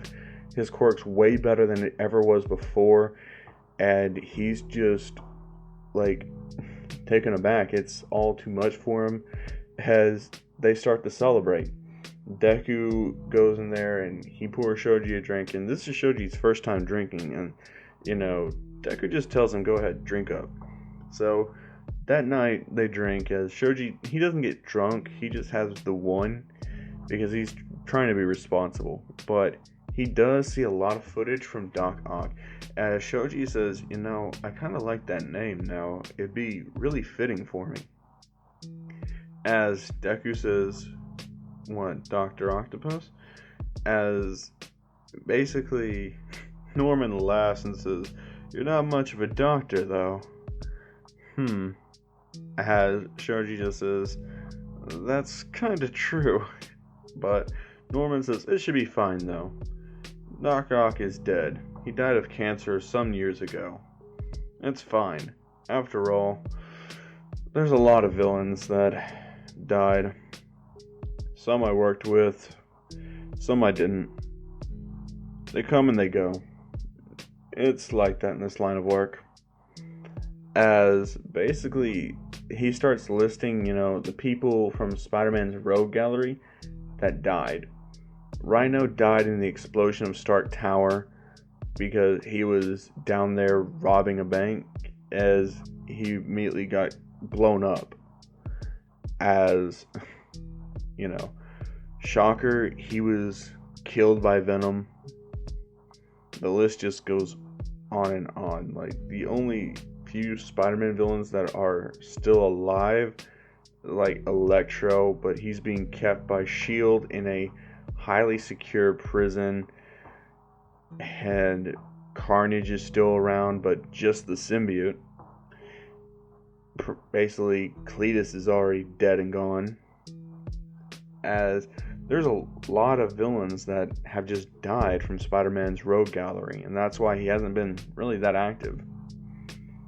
But Mr. Negative is still around and kicking, somehow, as Norman gets an alert on his phone that the lab has been breached, as Deku and Norman run down there, as they see, the lab completely wrecked, destroyed, as he's looking around and he can't really see what was taken, but Norman knows, and he drops his glass and it shatters. As he sees the containment busted, Deku looks and he sees a red goo, and Norman just says, "Carnage has been stolen." And basically Deku's eyes grow wide. He says, "Carnage is stolen? Who could have stolen Carnage?" As basically they see this gang of crooks who broke in here, stole the Carnage symbiote, and rushed out, as Deku immediately rushes up there, throws on the goblin suit for the first time, puts on the helmet as he walks out, as Shoji and Natsuo see him, and they're just like, "Whoa." And Deku says, "It's a job for the Green Goblin," as he takes, May's glider out for its first field test, as May's super excited to see how this is actually going to, function, because it has built-in slots that hold up to 100 different pumpkin bombs. As Deku's flying out there, he's tracking down the Carnage symbiote by its unique, structure and signal, and he finds the people that stole it all butchered, killed, and he lost the trail of the Carnage symbiote, and he's looking everywhere. He can't find it, and that's when people, take a picture and send it around the internet of Deku in the Green Goblin suit, as it's headline news articles in a matter of minutes saying the Green Goblin's returned. As Peter checks his phone from the alert and he sees Green Goblin returned, spotted in Japan, his heart sinks.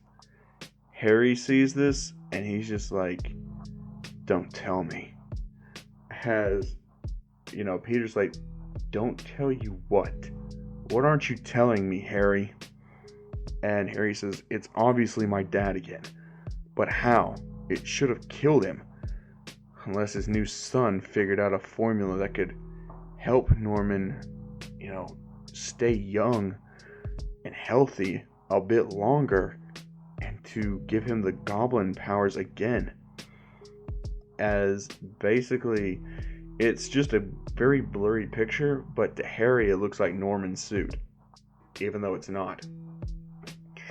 As Peter and Harry, they're just at the airport about to take off, and they already have a huge target when they land that they have to investigate.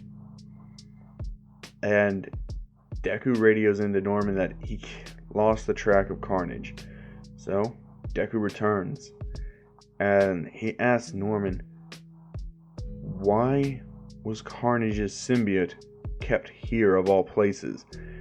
As Norman said, well, when Cletus died, I reprimanded the symbiote for specialized testing. I wanted to see if it was possible to remove the weaknesses to hypersonics and fire. I gotta say, the tests were successful.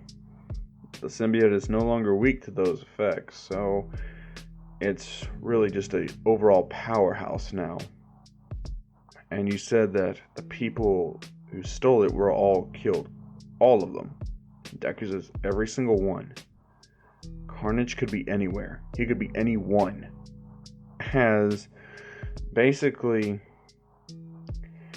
I want you guys to comment down below. Who do you think has the Carnage symbiote? And whoever guesses correct first will get their comment pinned. So, don't let me down.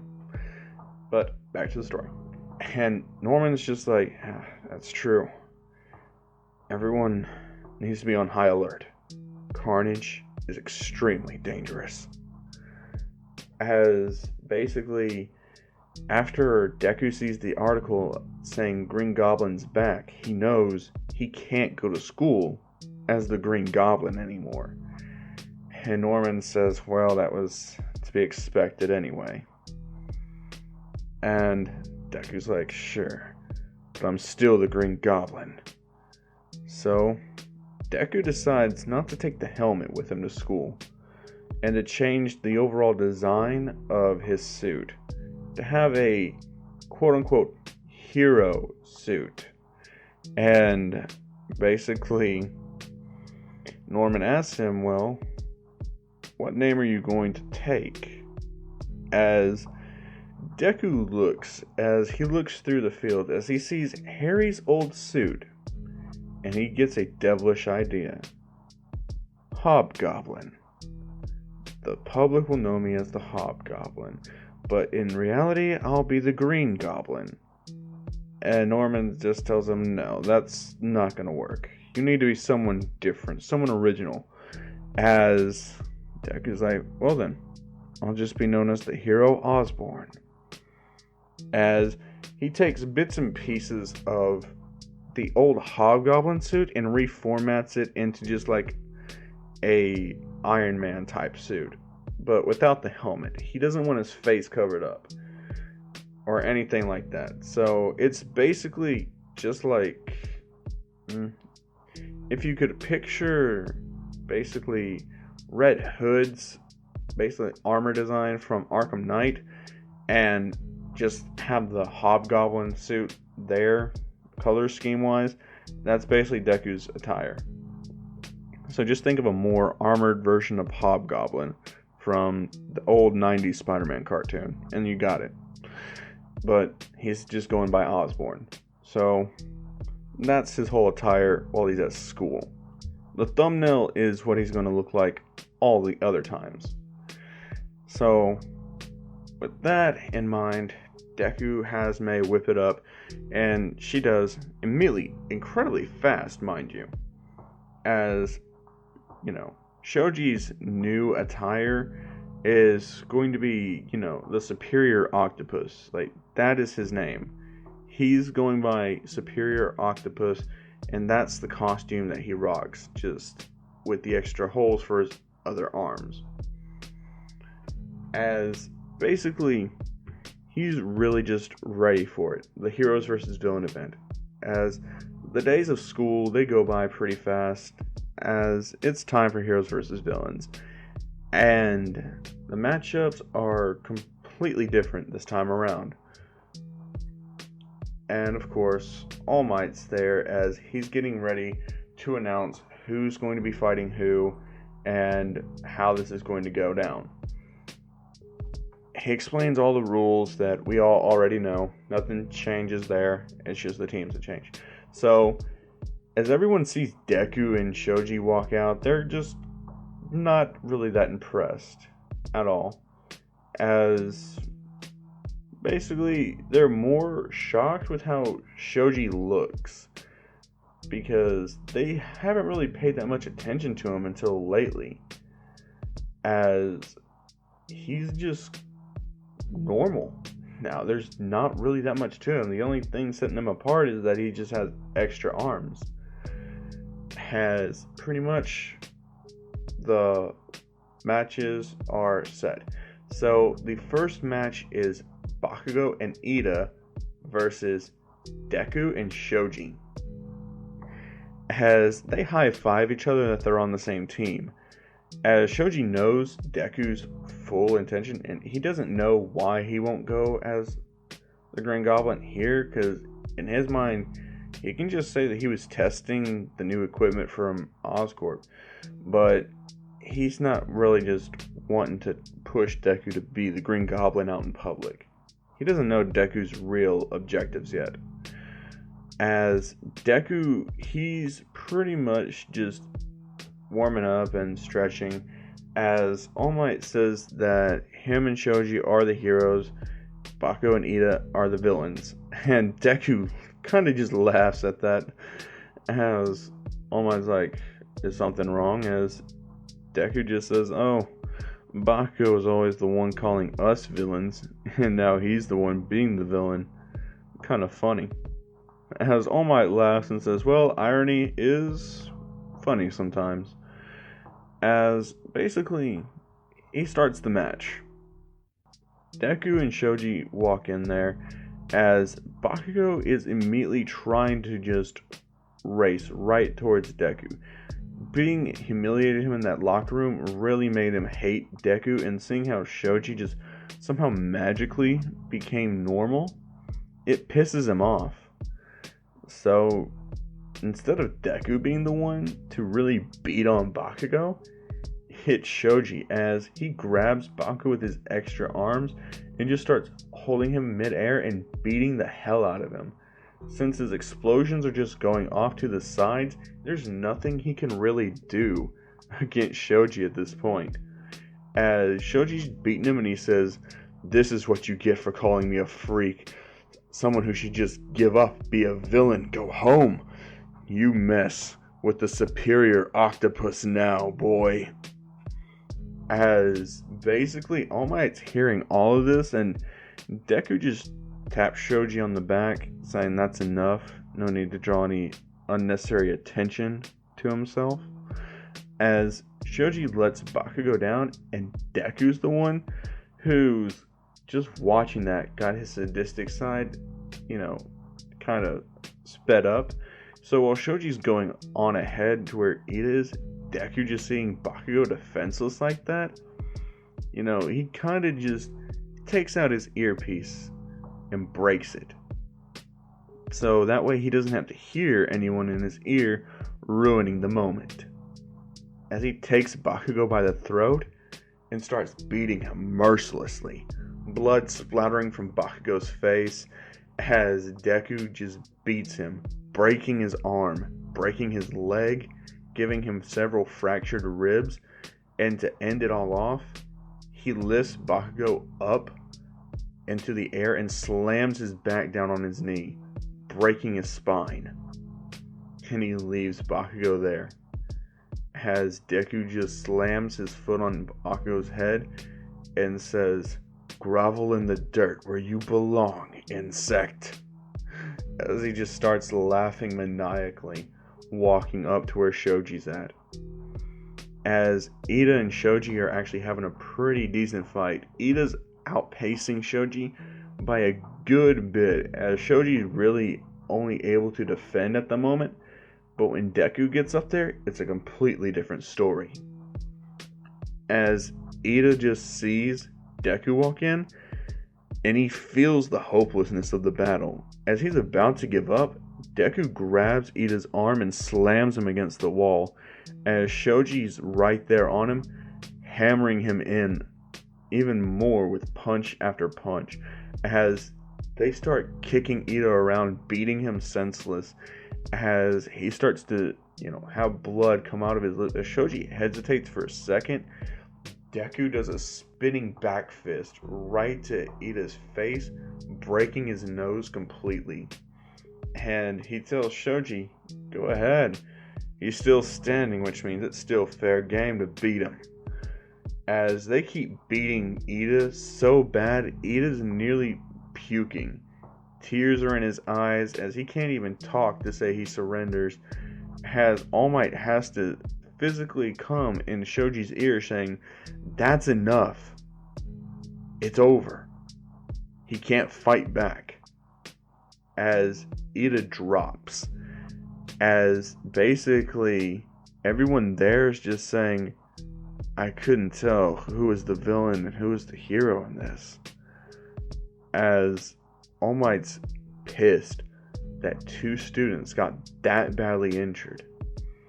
And Deku, all he can really think of is how satisfying that was. Just how much enjoyment he got out of it. As everyone is actually very scared of Deku and Shoji completely. As the next battle is actually Kirishima and Denki versus Uraraka and Tokiyami. Now, this fight is actually very, very different, considering that Uraraka is trying to be a good matchup against Denki, who doesn't have that good control over him, since he basically just shoots out electricity in every direction. Kirishima's hardening quirk is the perfect partner to that, considering it really won't affect him that much. As Uraraka gets hit with it, she's pretty much in a lot of pain, as Kirishima captures her up while she's on the ground. But that leaves Denki brain fried, as he's an idiot now. As Tokiyami is up there waiting for them, as, Kaminari and Kirishima are walking together, and Dark Shadow just immediately blitzes, Kaminari, just disqualifying him. But in a battle between Kirishima and Tokiyami, Kirishima wins. Which means Kirishima and Denki are the victors. Now, the next fight that would take place would actually be Momo and Todoroki. And Deku is very interested to seeing how these two are going to be paired up, considering he already knows everything about Shoto. And seeing how Momo is really just relying on him, and how she looks at Todoroki, he can tell that Momo kind of has a little crush on Todoroki already, despite not knowing him at all. And he finds that very interesting, as he plans to make full use of that to leverage against somebody in the near future. As pretty much their opponents are, Sato and Ojiro, as it's really no contest. Todoroki just flash freezes everywhere, touches the device, wins. Just plain and simple. The next fight is Mina and Asui versus Jiro and Toru. Now, Toru is actually able to get the victory over these two with Jiro's help, since she's able to know where they're at with her quirk, and with Toru just not wearing anything, really, taking off her gloves and boots, she's able to just touch the device and win. As All Might really just has to pay close attention, and since they do have like an infrared monitoring system, he is able to confirm that she's not lying, that she did touch the device. As Mina and Asui are really just kind of sad they lost in that way. And next up you have Sero and Mineta versus Koda and Aoyama. And yeah, that one's just Sero basically wins just because his mobility is better and he just has a better quirk, and Koda, he's not really a fighter. So that's how that thing plays out. As once it's all said and done, everyone's just ready to get back to it, and they're pretty much all set. Like, the only people that have to go to the hospital are Bakugo and Ida, as Deku walks up to Momo and says, "I didn't know you had a crush on Todoroki." As her face turns red and Deku says, "Oh, it's nothing to be ashamed about. I'd say go for it. After all, if it makes you happy, isn't that all that really matters?" As she's just like, "Well, true, I guess." As Deku says, "Go ahead, flirt with him a little bit. I'm pretty sure if you just give him a few weeks or maybe a month, He'll come around. After all, you are very beautiful. What man wouldn't want to be with you? You're smart, beautiful, you have an amazing quirk, and your family is very prestigious. You would be the ideal partner for any man. I rest assured that. Have some confidence in yourself. Show him what you can do, and you'll have him wrapped around your finger. I'm sure of it. As he basically manipulates Momo to really trying to go for Todoroki.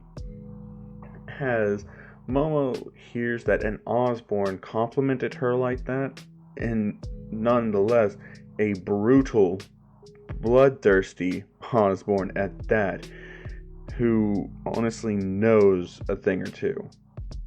And she takes it to heart and really does go for Todoroki hardcore in this one.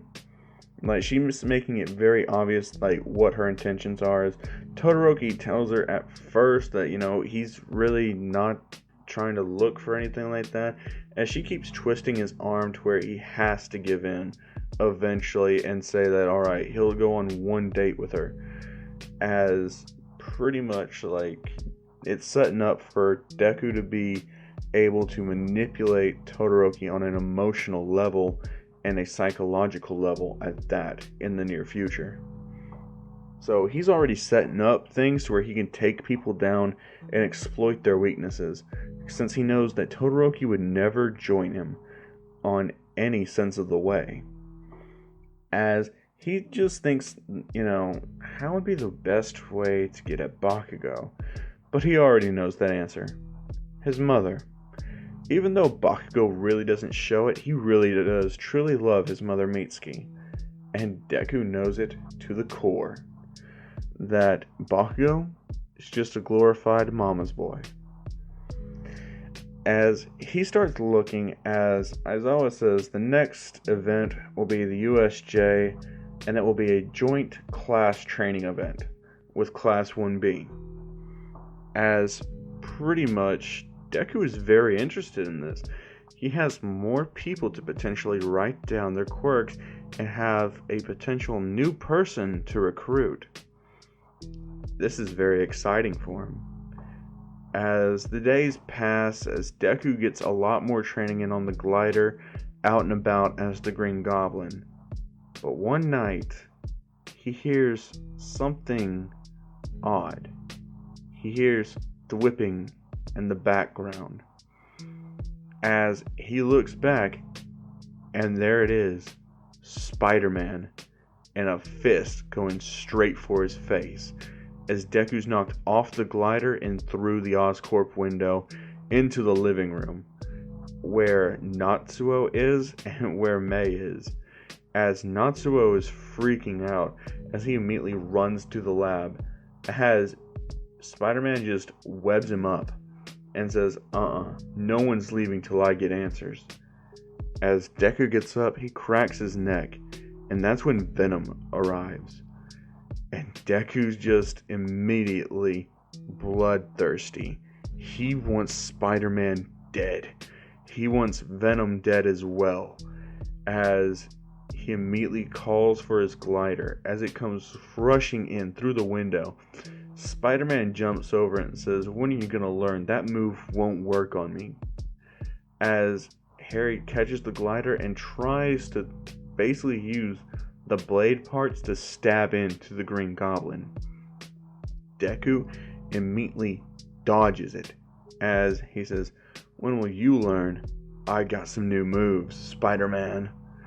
As he immediately calls out a pumpkin bomb that he immediately ejects right towards Deku, grabbing it, arming it, and throwing it at Spider-Man. And Spider-Man, knowing he doesn't want to kill Natsuo back there, he has no choice but to take the blunt force to the face. And that's when something else happens. A second Green Goblin appears, as he catches Spider-Man by the face and throws him right back up, as Harry catches his friend Peter, whose mask has been blown clean off, with blood pouring out of Peter's mouth from taking the explosion that's way stronger than a normal pumpkin bomb. As Peter's struggling to stand up. He's weak from that explosion. As Harry just says, "Who are you?" As that's when Norman just says, "We're the Goblin family." As he is the second Green Goblin that appeared in his classic Green Goblin outfit from the comics. So, yes. As pretty much Deku's grinning. Spider-Man's nearly killed, and all it took was one pumpkin bomb. That's perfect. As he rushes towards Venom, trying to do some damage, as Venom catches him and slams him into the ground, punching him over and over again. And that's when Deku just sets off an explosion, point blank, as Harry's eyes grow wide in the Venom suit, as he tries to jump back, but the explosion goes off again. And this time, people are calling the cops about explosions going off at Oscorp Tower. As basically they're rushing in, as pro heroes are already making their move too, as they see two goblins versus Spider-Man and Venom. As basically Norman's basic heart, it can't keep up.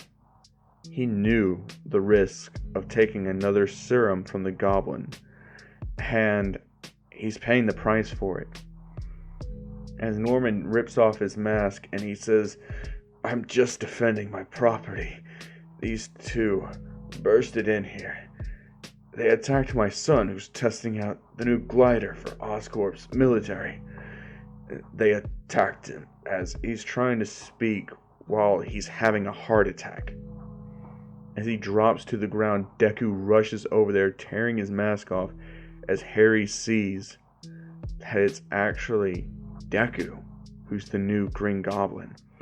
As Norman's gasping for air, as the police say, "Spider-Man, Venom, you're under arrest for assault," and before they get the chance to, Peter's already took Harry and jumped out the window as they're webbing away. As basically Deku's just rage filled inside of him, as Norman's heart attack's getting worse, as all Deku can do is listen to Norman's final words as he says, "I'm sorry to leave you like this so soon, but you're smart. I know that you'll be able to turn this into your favor. My death was inevitable at some point. My body can't handle the strain of this anymore. So, listen, my son, you have truly made me proud. I know I'm not your biological father, but I've thought of you as more of my own son than anyone else. You have truly earned the title of Green Goblin. Make it something great. And make sure the webhead doesn't get away with robbing you of..." As he can't even finish the sentence before he dies. As Deku has tears running down his eyes, and this is the second time Spider-Man's robbed him of his family. His rage grows even more as he yells at the top of his lungs, "No," as he has tears running down his face. Natsuo runs over there to hug Deku, telling him he's sorry he couldn't have been more help. He promises to make them pay. Mr. Osborn was a good man, and they'll pay for costing him his life. As now, Deku doesn't go to school the next day, as neither does Shoji, since it is Norman's funeral, and Deku did invite Shoji there, since he did know Norman. As basically, Deku is up there on the stand, as he says he would like to say a few words about his adopted father, Norman Osborn. He says, "It is true that In the past, Norman was the Green Goblin. In the past, he made some mistakes. But who doesn't? After all, it's what he did after the mistakes that truly count. He focused all his time and energy into Oscorp, made it a company that saved millions of people's lives, who made the world a better place, a safer place. He rose from the ashes of the incident of the Stark Tower explosion that claimed so many lives. He rebuilt the city that he was born in. And when Deku was a child, after he lost his parents, Norman was the person there that saved him from death, who saved his life and told him that he can be a hero, that he still has a family, that Norman would be his father. And even when his own biological son, Harry Osborn, beat Deku for just being there, Norman immediately stepped in and stopped it, casting his own biological son out to save him. And this is all being broadcast all over the world because Oscorp, it was global. Norman was a very influential man in several countries. So this death and Deku praising Norman so much and building him out to be this amazing man is doing wonders for Oscorp's reputation and destroying Spider-Man and Venom's reputation in the process. As some people ask Deku questions and say, "What incident claimed your parents' lives that Norman saved you from?" As Deku says, it was a battle between Spider-Man and what I can only assume was the previous Venom, since Spider-Man and Venom are now working hand in hand, but who can really say? After all, Venom is Venom, is it not?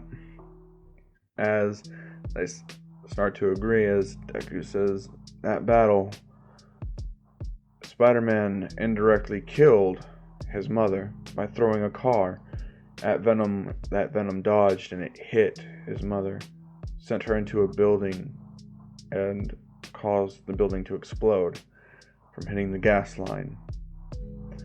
And his father was killed by Venom, who threw him at Spider-Man and kebabbed him with a sharp pipe that hit a car's gas tank and ignited his father on fire. As Deku was in an alleyway, nearly killed in a very similar way to his father, before Norman, who risked his own life, got out of his car, ran across the street, tackling Deku out of the way and saving his life, then later spending countless dollars, time, effort to adopt him, get the legalized citizenship transferred over, and then raised him. Norman was a man of selfless pursuits. He wanted to make this world a better place. And what society have we been living in that we allow heroes to kill people out in broad daylight, to invade a person's home and testing sites, and make it to where the own homeowners have to put themselves in danger and end up costing them their lives? What society is this? Spider-Man, who has been a symbol of hope and peace for so many people, is a murderer. He is the cause of so many problems in this society, and we have commonly misjudged so many people just because Spider-Man was fighting them. That obviously had to make them bad, right? You guys have portrayed Spider-Man in such a light that he gets away with way too much. Venom as well as all heroes. Hero society has become toxic. We cannot allow this to spread. My father is dead because of the current system put in place by heroes. We need reform. We need change, and we need it now. as I swear on my father's grave, this will not go unavenged. This will not be how society continues forward. I pledge to fully and solemnly support the reform of hero society as a general, and I will personally see to it and bankroll it. And from this day forward, I am the Green Goblin. I am the new edition. I will take up my father's legacy. Let it be known. Anyone who would hurt the innocent, fear the Goblin name. As he then walks off stage, as he goes down to Natsuo and, Shoji and Fuyumi, and Mei, of course, as Mei is comforting him the most, as she was the first person that he ever introduced to Norman, and Norman really helped Mei out, learning the Oscorp systems, the labs, everything. She owes Norman a lot. So, she's very supportive of Deku. As Deku thanks her for her support as they head back to Oscorp to deal with the legal proceedings of Deku taking over the company.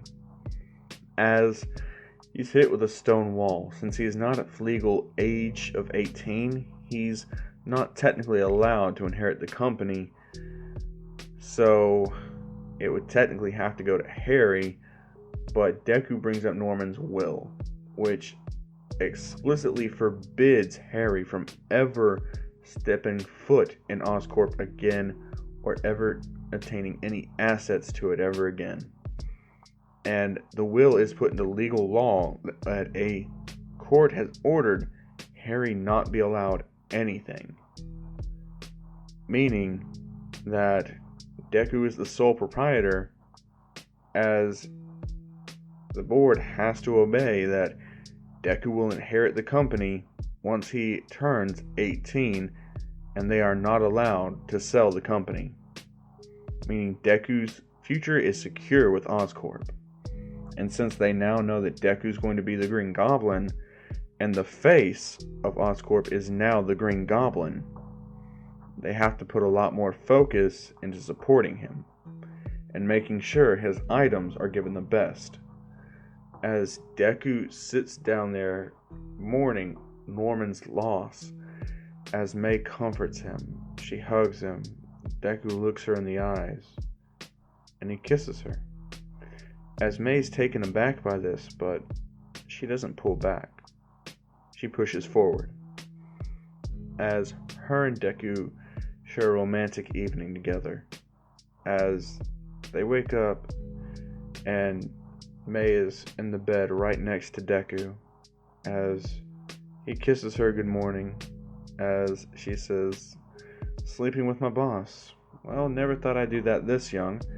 As Deku just laughs and says, "Well, I have been interested in you for a while, so it was only natural that this would happen." As pretty much Mei's just blushing. As Deku wakes up and heads to school, as he has his Green Goblin suit basically being able to be transported with him at all times, as it is now time for the USJ event. As Deku gets there to the USJ, as he's allowed special permission to show up late, considering all the stuff that he's gone through. So Deku just immediately pulls up to the USJ in his goblin attire, as he gets out with his helmet off, mind you, as he carries it, as Shoji, walks up to him and says, "Now that fits you." As Deku just says, "I'm still growing into it. Give me time." So basically everyone's looking at Deku as they see the goblin suit. As Tetsu walks up to him and says, "Man, that's badass." As Deku puts on the helmet, as all systems boot up into the helmet interface, as Deku can see it, as he has the database programmed into his helmet as well, so it immediately pulls up all information on Tetsu Tetsu. As Deku extends his hand, as Tetsu Tetsu shakes it, and Deku says, "So, your quirk is hardening?" As basically, that's just like, well, it's similar. I just have steel. I'm the real steel hero, you know? As Kirishima actually laughs at Tetsu Tetsu for that, and everyone's just calling Tetsu Tetsu a cheap knockoff version of Kirishima. After all, since he's in Class 1A, it's obvious that he's better than Tetsu Tetsu, as Deku just steps up and defends Tetsu Tetsu, saying that, you never know until someone actually fights. As they all just look at him and say, "Oh, look, the goblin's mad." Wah-ha. As Bakugo says, "Oh, what, Daddy Goblin dies and now we got Goblin Jr.?"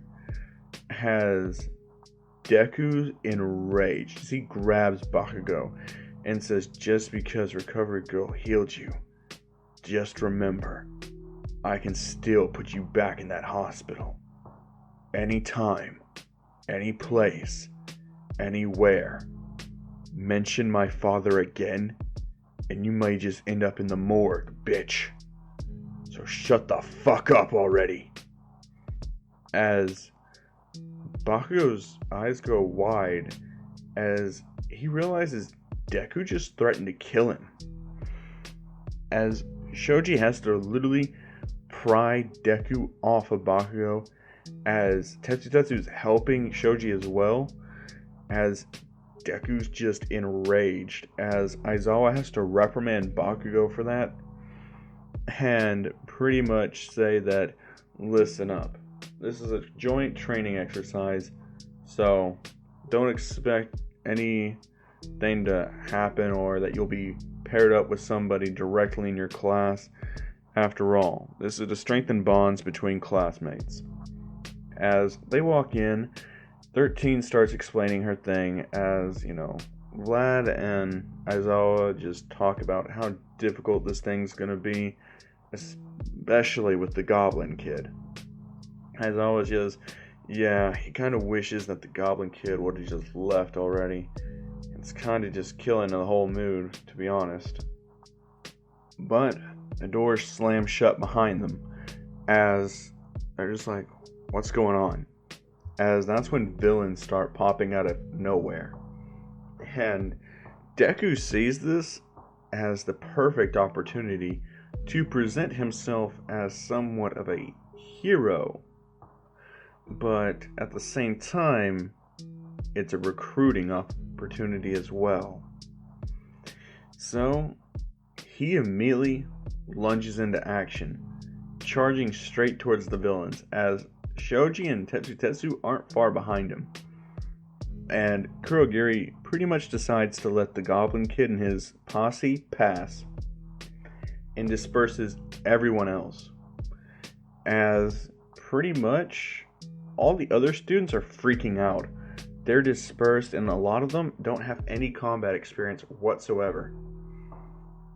As pretty much Momo is not put with Jiro in this, but is instead placed with Todoroki, as those two are the only ones in that entire area. So with Jiro and Kaminari, you have Monoma, Setsuna, and Ibara as well. So they're actually trying to take out the villains best they can, as pretty much it's a hard-fought battle, but at the same time, there's more of them, so they do come out victorious. Now, as for Deku, Hen, Tetsu Tetsu, and Shoji, they're actually handling themselves very efficiently. But, Tetsu Tetsu is taking a lot of hits, and if it wasn't for his quirk, basically, he would be KO'd right now. He'd be killed, basically. And Deku lets him know that. And Tetsu Tetsu really is feeling inferior right now, as Deku just says, "Raise your confidence, come on. You're amazing. Just don't take so many hits. even though you can take the hits, it's better to not. It makes you look way more badass. And Tetsu gets really motivated by that.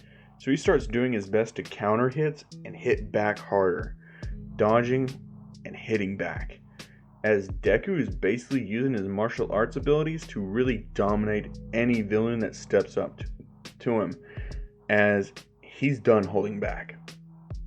He held back enough all throughout this fight. It's time to show these students why you don't fuck with the Goblin, as he starts beating the villains savagely, and since they're villains, he doesn't have to worry about being reprimanded, as he also has a supply of pumpkin bombs with him, as he's throwing them, blowing up villains, killing them left and right, as Deku's just, ready for it. And that's when Nomu gets charged straight for the Goblin, as Deku just immediately takes Nomu head on, as he's using his martial arts abilities to really pick Nomu apart. And a lot of people don't really associate the Green Goblin being very physically strong, especially the non-ultimate Goblin, but he really is. Like, he's able to lift like just as much as Spider-Man, if not a little bit more in some cases. So yeah, Goblin is actually really strong physically. So Nomu is actually getting hit really hard, and since Deku's suit is built to withstand a lot of physical punishment, explosions, extreme temperatures, as well as electricity, he's pretty much just able to handle Nomu on his own, as he's also throwing in explosives to keep Shigaraki back and hurt the Nomu even more, as Deku activates a new type of pumpkin bomb. He activates a white phosphorus one, engulfing Nomu, setting him on fire. As Nomu's trying to heal, but he's not able to regenerate faster than the white phosphorus burns him. So Nomu's being burnt from the inside out, as basically Aizawa is looking, as he knows nobody can go down there now. Deku, along with Nomu and the other villains that's surrounding him, are pretty much in a dead zone, as Shoji and Tetsu have to stay back from the white phosphorus as well, as a lot of the students rush towards the entrance to stay away from its zone, as Deku just ignites another pumpkin bomb that mixes with the white phosphorus to create a super explosion, killing the Nomu, as Shigaraki gets blown back, as he's severely hurt because of the explosion, as Kurogiri couldn't get to him in time. So Shigaraki actually loses an arm and a leg. His intestines have also had several pieces of shrapnel blown into them. It's not looking good for him. He's losing so much blood, and Kurogiri can't get him any medical attention fast enough to really help him heal or save his life. So Shigaraki bleeds out and dies, as pretty much the Nomu's dead, as Kurogiri looks as Deku's walking through, as all he hears is the Green Goblin laugh with the yellow eyes blaring through the smoke, as he sees the emerald shade of green of Deku's armor with the orange pumpkin bomb in his hand, as Deku just says, "You wanna die too?" As Kurogiri warp gates out of there, taking the body of Shigaraki with him, as basically Deku just is on cleanup duty, throwing pumpkin bomb after pumpkin bomb, killing villains, snapping their necks. He's decided that none of them were worth recruiting. So Deku just walks up there to everybody, as Aizawa reprimands him right then and there for using such dangerous equipment, as Deku says, "I'm sorry, but this was a life or death battle. I did what I had to survive. How could you guys be so arrogant that you wouldn't even check the perimeter for villains before letting students, non-combatants, in here?" As Aizawa had enough, he hauls off and kicks Deku down the stairs, as Deku gets back up on his feet before even touching the ground, as he slides back and just looks up at Aizawa and says, "You really fucked up now," as he jumps up there towards Aizawa, as Deku has to fight Aizawa and Vlad, since Vlad's trying to stop the fight, but he is taking Aizawa's side. He sees Deku as a menace that needs to be put down before he can grow. But it's not just going to be a 2-on-1. Shoji and Tetsu jump down there. Tetsu more or less wanting to stop the fight, but Blood just hits Tetsu right in the face. As Tetsu is not using his quirk at the moment, it really hurts him, as Vlad just tells him he's a useless piece of scrap metal. There's already a person like him here, and all he is an inferior version. As Tetsu feels that, and it really crushes him to hear that he's an inferior copy, as Deku just punches Vlad straight in the face and flooring him, as he holds out a hand to pick up Tetsu and says, "You're not inferior. I can show you a better way. Come with me. Be my shield." As Tetsu feels needed, appreciated, respected by Deku, he grabs his hand and says, "I will."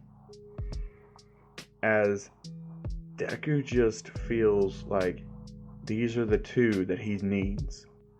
So he says, "We're walking out of here, and you're not stopping us. We don't need to go to UA anymore. Right, Shoji? Right, Tetsu?" As they say, "You're right. Why do we need to come here anymore? After all," as Shoji interrupts and says, "they call you a villain, tell you to get lost."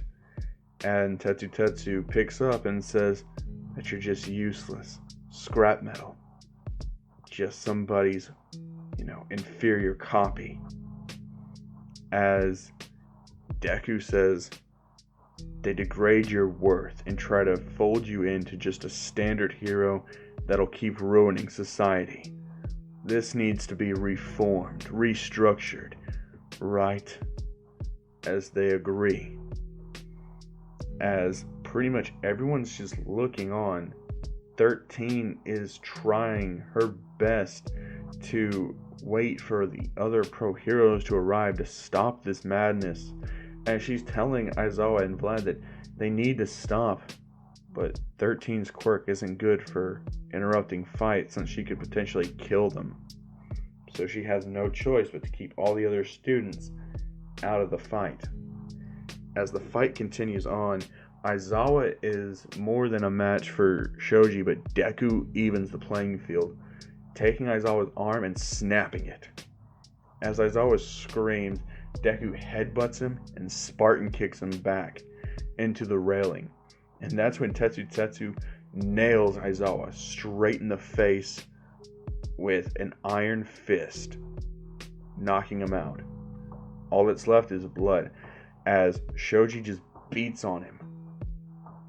Just punch after punch after punch, just hurting him, as Deku kicks him square in the head, knocking him out. And at that point, the heroes bust the door down, as they see all the carnage that's brought, and they see 3 students who just beat teachers.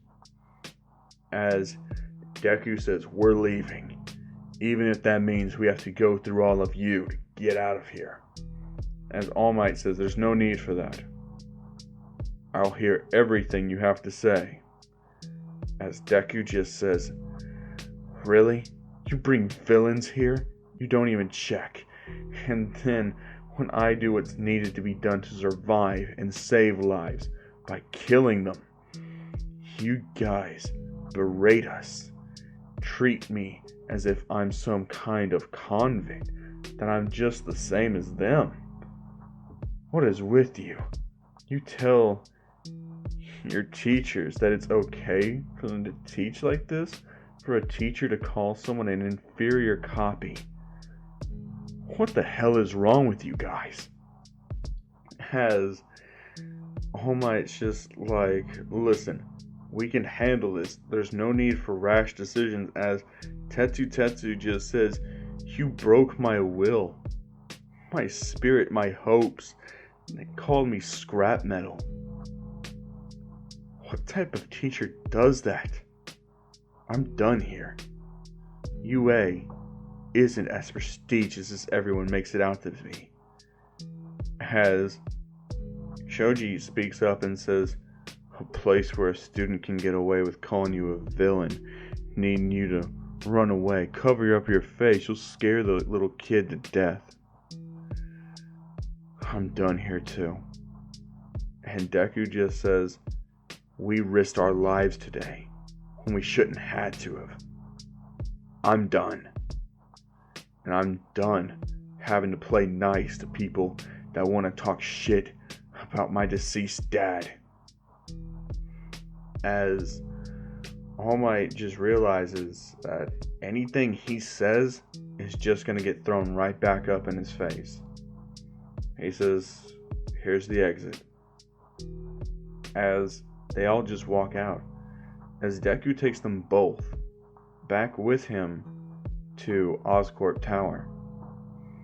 As basically they get up to Deku's room and Deku just immediately takes off his helmet as he just sits on the couch, still in full armor.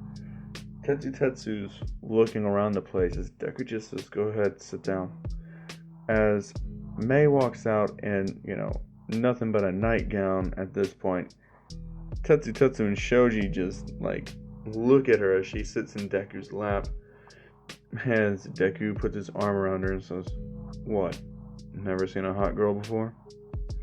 As Tetsu's just like, don't mind me. As Deku says, that's with a lot of uhs, my man. As Tetsu's like, sorry. As Mei says, don't stare. I'm taken. As Deku says, oh, really now? As Mei says, yeah, whether you'll want to admit it or not, I'm yours and you're mine. If I catch you around another girl, I'll detonate a pumpkin bomb. As Deku says, now you're sounding like my type of woman. As Shoji just says, so what are we gonna be now? And Deku asks Shoji if he remembers what he told him. As Shoji's like, about shades of gray?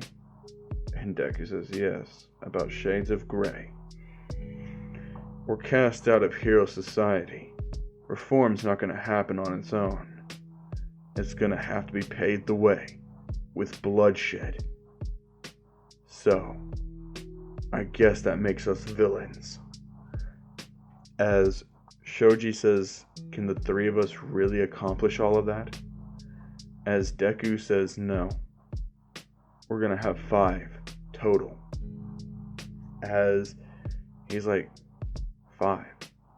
Why 5? And Deku says, because our 6th is going to be the person who's responsible for getting us our equipment, our gear, everything. She's the most important member of this team. Isn't that right, Mei? As Mei says, oh, what are you going to call this little team? As Deku just grins and says, well, since there's going to be 5 combatants, I thought the Sinister 5. As Mei says, well, you already said I'm part of your team. And Deku says, yeah, I know. So we're the Sinister Six. As Mei says, I like it. Rolls off the tongue. Shoji just says, well, are we going to be public villains or are we going to play things a bit smarter? As Deku says, I've already laid the groundwork for it. Can't you tell? And Shoji says, so that's why you made that speech at Norman's funeral. As Deku says, of course. Now Tetsu, you're going to need a bit of a buff, my guy. As Tetsu's like, huh? Deku pulls up all types of members of the previous Sinister Six teams. As Deku points out, I'm the Green Goblin. Shoji's Doc Ock, but known as Superior Octopus. You can be the Rhino. As basically, Shoji's just like, Rhino, it fits him. As Tetsu's like, I don't gotta dress like a rhino, do I? As Deku laughs and says, no, your quirk's already rhino-worthy. We're just gonna upgrade you. As Deku starts to work on a new rhino type of strength-enhancing formula. As he does the same thing to Tetsu that he did to Shoji. As he makes a formula and splices it specifically to be a permanent effect to Tetsu's DNA. And they do several tests.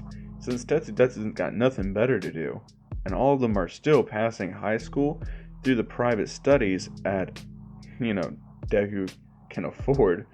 So, they're all pretty good. Their parents don't know anything. They just think that they're going to a private academy with Deku. So, yeah, they're all pretty happy. It's finally successful and has no negative side effects. Tetsu is infused with the Rhino formula, giving him increased speed, durability, and strength, along with superhuman stamina, so he can keep charging in, and it also increases his muscle mass quite a bit. So Tetsu is literally a walking bulldozing rhino.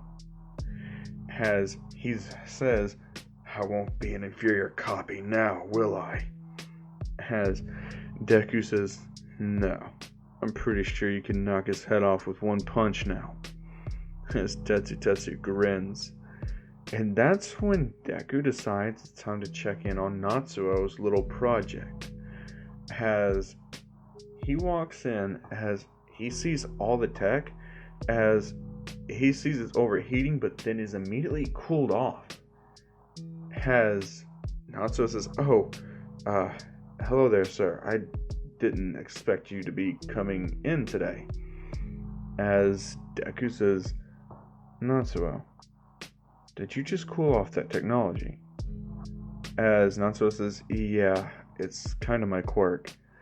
And just to break from story for a minute here, we don't know what Natsuo's exact quirk is, but it's speculated to be an ice quirk, kind of like, because of the white hair and all that.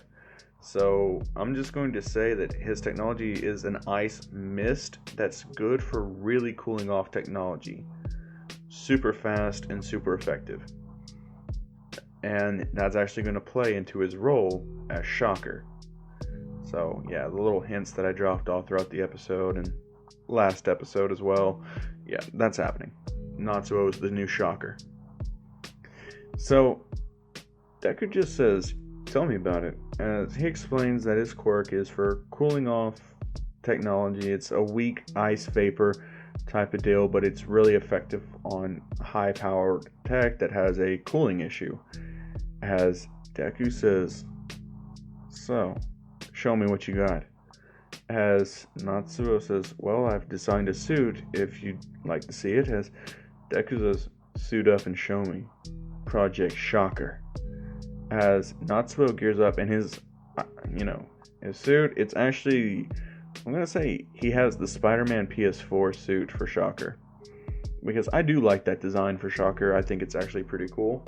So that's the design I'm giving, Natsuo. So, pretty much, he suits up and he has a lot more powerful gauntlets and tech. Like, he's like 3 tiers above the original Shocker. As he blasts hole after hole into tech as the overheating starts and then immediately is cooled back off. And Deku says, how would you like to be on the team? As Natsuo's like, You sure you want me on your team?" As Deku says, "Sure, why not?" So Natsuo accepts Deku's offer and is put on the team as Shocker. As Deku is looking around and he says, "This is a solid team. We're just missing one more member. But that'll have to be filled at a later date. For now, we're going to sit back and watch how things unfold." At around this time, UA has their press conference on, as basically they're having to deal with the bad press of the 3 students walking out, just dropping UA's, withdrawing from their schools, everything like that. The villain attacks, all the bad press from Aizawa and Vlad's actions. Like, they're having to deal with a lot of backlash. And Deku is slated to have a press conference tomorrow. So Deku listens to what Nezu has to say, as Nezu says, "The actions of those 2 teachers were unacceptable. We dropped the ball on student security, and to those 3 students who were treated so poorly, we would accept them back in a heartbeat if they would be willing to come back. And I understand if they don't want to. I understand their concerns, and I would highly suggest that we have a sit down with Izuku Osborne about this new project that he's wanting to roll out of hero reform, and have a open, friendly debate about how it would happen, what would be the context for actually being a hero in his flawed view of society reform. Sure, you have some heroes that are bad, and casualties do occur in the field, but if it's not intentional, that doesn't make the heroes killers." As everyone's just starting to ask Nezu questions. So the first question that's asked is, so you're saying that because a hero indirectly kills someone, they're not a killer, even though they did commit the act of killing? As Nezu says, "Well, it's a slippery slope, that is. I think you're taking my words out of context." As another one perks up and says, "What is out of context for saying that if a hero kills someone without meaning to, they're not a killer?" As another one says, "Killing is still killing, is it not?" As Nezu's getting sworn with that, as there's no right answer for him to really say to it. As he's just like, "I'm sorry, but this is all the time I have. I'll have to be excused now, if you don't mind." As he ends the interview. As Deku actually takes him up on that offer for a friendly debate, quote unquote. As Deku gets some rest, and May's already in his room waiting on him. And she says, "It's been a while since we've had any alone time." As Deku says, "Well, that is true, but you're looking stunning as always." As May says, "So, when are you going to cancel funding for the Daily Bugle? After all, it is housing the man that caused Norman to kill himself with the goblin serum." As Deku says, "I don't really have any control over that, since I turned it over to a third party. They're currently funding them. I sold that property." As basically May just says, "I don't know why you didn't just outright cancel it, make their lives even harder." As Deku just says, "Oh, I intend to get back at both of them. Both Spider-Man and Venom. The question is, who is Venom? I don't know who he could be." His voice, it's distorted by the symbiote. He obviously was very familiar with Norman. But that's no surprise. Most supervillains are. Most superheroes are as well. It's gonna be tricky. But there's potential it could be Harry. But at the same time, who really knows? I'll have to do a very extensive research into what Harry's been up to. After all, I never really gave a fuck about him. But if he's potentially Venom, he'll come back to bite me in the ass. So, I need to find out who my enemies are and what their weaknesses are, so I can kill them. As May says, "You're really going hard with this killing thing, huh?" As Deku says, "Of course, I have to. I can't allow for one single uncalculated possibility to occur. All annoyances and unpredictabilities need to be exterminated. No exceptions."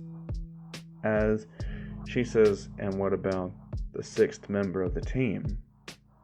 As Deku says, "Well, I have people looking, but I just hired somebody on. I'm going to potentially be looking through his files tomorrow. He's just here for security, but at the same time, if there's something interesting in his file, it could be helpful. I know he has a past with mental health, but still it'll do wonders for Oscorp's reputation if we can rehabilitate him, give him a steady job and income. It'll really boost us up. And once I inherit this company in about 2 years, I'll be able to fully take the full extent of this and make it a private company. I can capitalize markets everywhere, meaning everything will go through Oscorp. As the Green Goblin and Izuku Osborn, I will have unmatched power to do what I wish with this society. My true goal will be achieved when there are no more heroes, living or retired." As May says, "And I'm the only one you've told about this plan, huh?" As Deku says, "Of course. I can't risk them turning against me, not now. I still have so much left to prep. I know Natsuo would be on board with this. I've actually hinted at it a bit towards him. As for Shoji and Tatsu, they require a bit more manipulating and pushing before they'd ever accept that idea." As she's really just admiring how smart Deku is and how manipulative he is and how far ahead he's planning. As basically she says, "Well, whatever you decide, I'll support you." As Deku says, "I appreciate it. Now then, let's have some fun." So, what we're gonna end up doing here is a bit of a time skip. So, Deku's been looking into everything. He pretty much has people keeping tabs on Harry Osborn, Peter Parker, and that much so forth, while he's going out looking for Carnage, making his public appearances as the Goblin. After all, he is vocally saying that heroes need to be restricted and that they're just doing whatever they want. And with the death of Norman, he was able to catapult himself up into the hero agency's good graces, and even beyond that into the government of Japan, as Oscorp is the biggest name in all of Japan now.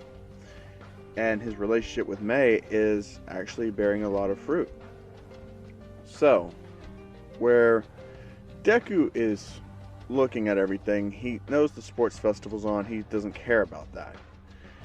However, he does have an appointment with the man calling himself Twice.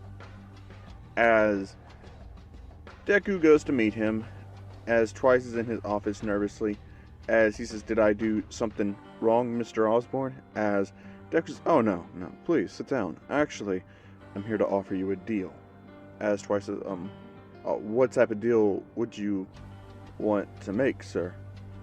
As Deku says, "Well, for one, I see that you have quite a bit of medical issues with your mental health. You're currently insane. Am I correct? As he said, somewhat.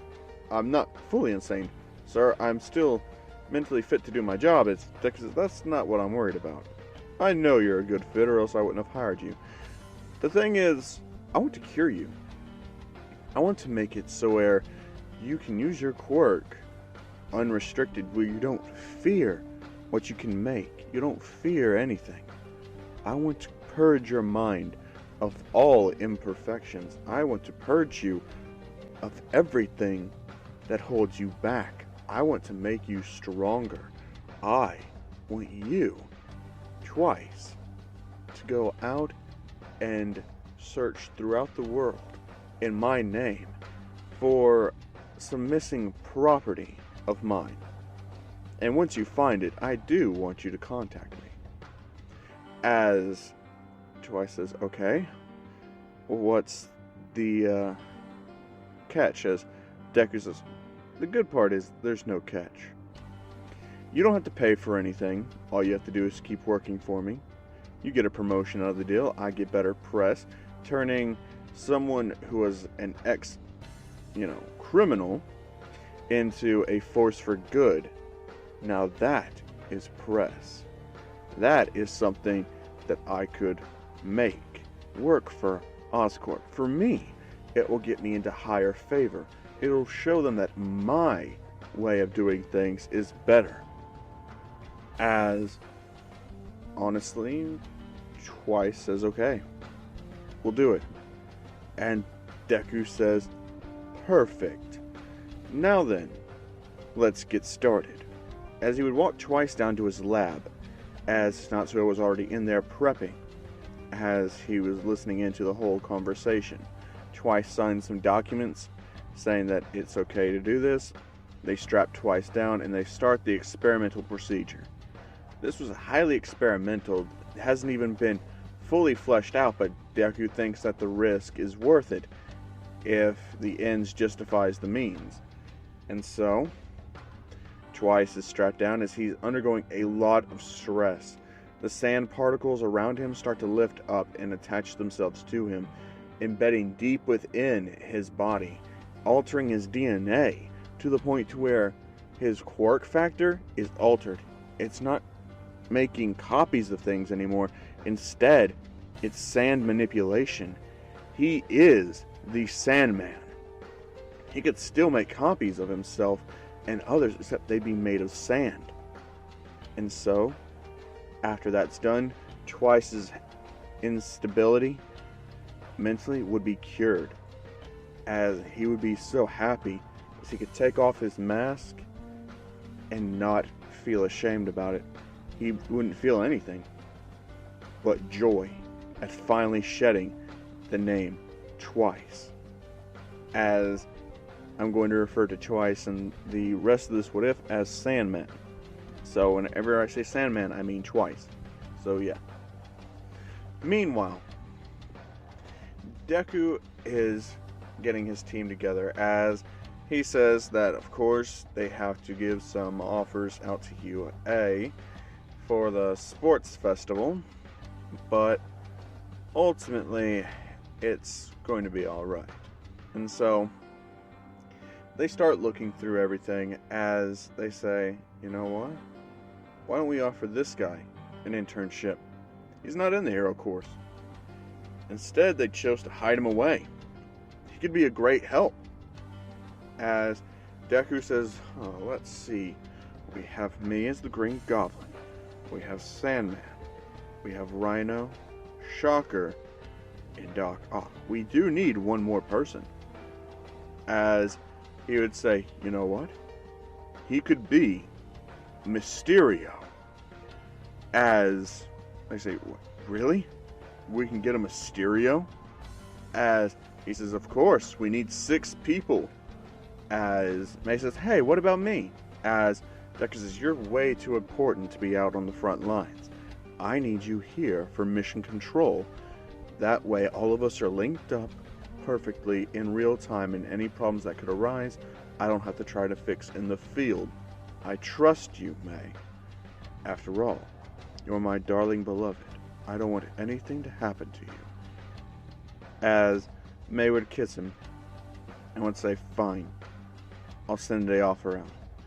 As Shinzo would get an offer from Oscorp, as he would just be completely surprised, as people would look at Shinzo in his class, and they're like, "How did you get an invitation from Oscorp?" He's like, I don't know, but I'm going to take it." As Shinzo would accept the offer from Oscorp and would run up to the Oscorp building on his intern day, as he would know that he's not technically in the hero course, but the school somehow allowed it. He's very happy for this. And so Shinzo would meet up with Deku in his office, as Deku would welcome him and show him the team that he'll be working alongside. As they say, "We'll have to figure you out a code name, although I've pretty much assessed things. And with your quirk, this would be the perfect code name for you." He says, "What is it?" He said, "Mysterio." As he says, "Huh?" As Deku says, "There's one more thing I'd like to do." He says, "What is it?" He says, "Not only will you be able to brainwash people, but I want to add an artificial quirk to your body as well." As Shinzo says, "An artificial quirk?" As Deku says, "Yes, but first we'll have to strengthen your body. We'll have to make you stronger, faster, more durable. But if this works, you'll also be able to make illusions. It'll make your quirk a lot stronger." As he's, "What type of illusions?" As Deku say, "Well, illusions made out of a vapor that would be able to be secreted from your hero attire, and it would form into physical shape, allowing you to project your voice from anywhere around there, as it would be impossible for them to actually figure out your real body." As Shinzo would say, "I'll do it. Anything." As Deku would ask him, including leaving UA and joining up with me, "I can make you a pro hero in no time. Please, accept my offer." Shinzo would think about it, and Deku would say, "Think about this. How many people have looked at you with this taste and tell you, 'Man, your quirk is way too villainous. Don't ever use it on me.'" As Shinzo would say, "Way too many. Way too many to ever count." As Deku would say, "Well then, why don't you choose to be around us? Around friends, where we could actually understand you. We can allow this to work." As he would introduce Sandman, and we'd say, "This is Sandman. He was once a criminal, now reformed and cured, and is working for the greater good. Don't you see? Everyone deserves a chance to show what they can really do for the betterment of all. Don't you agree, Shinzo?" As Shinzo would say, "And you won't actually tell me that I'm too villainous?" As everyone looks around and they would say, "Dude, I was called a fucking knockoff of a Class 1A student." And Shoji would say, "I was called a freak and that I should cover my face all the time." Deku says, "And I was called a villain. So, how about that?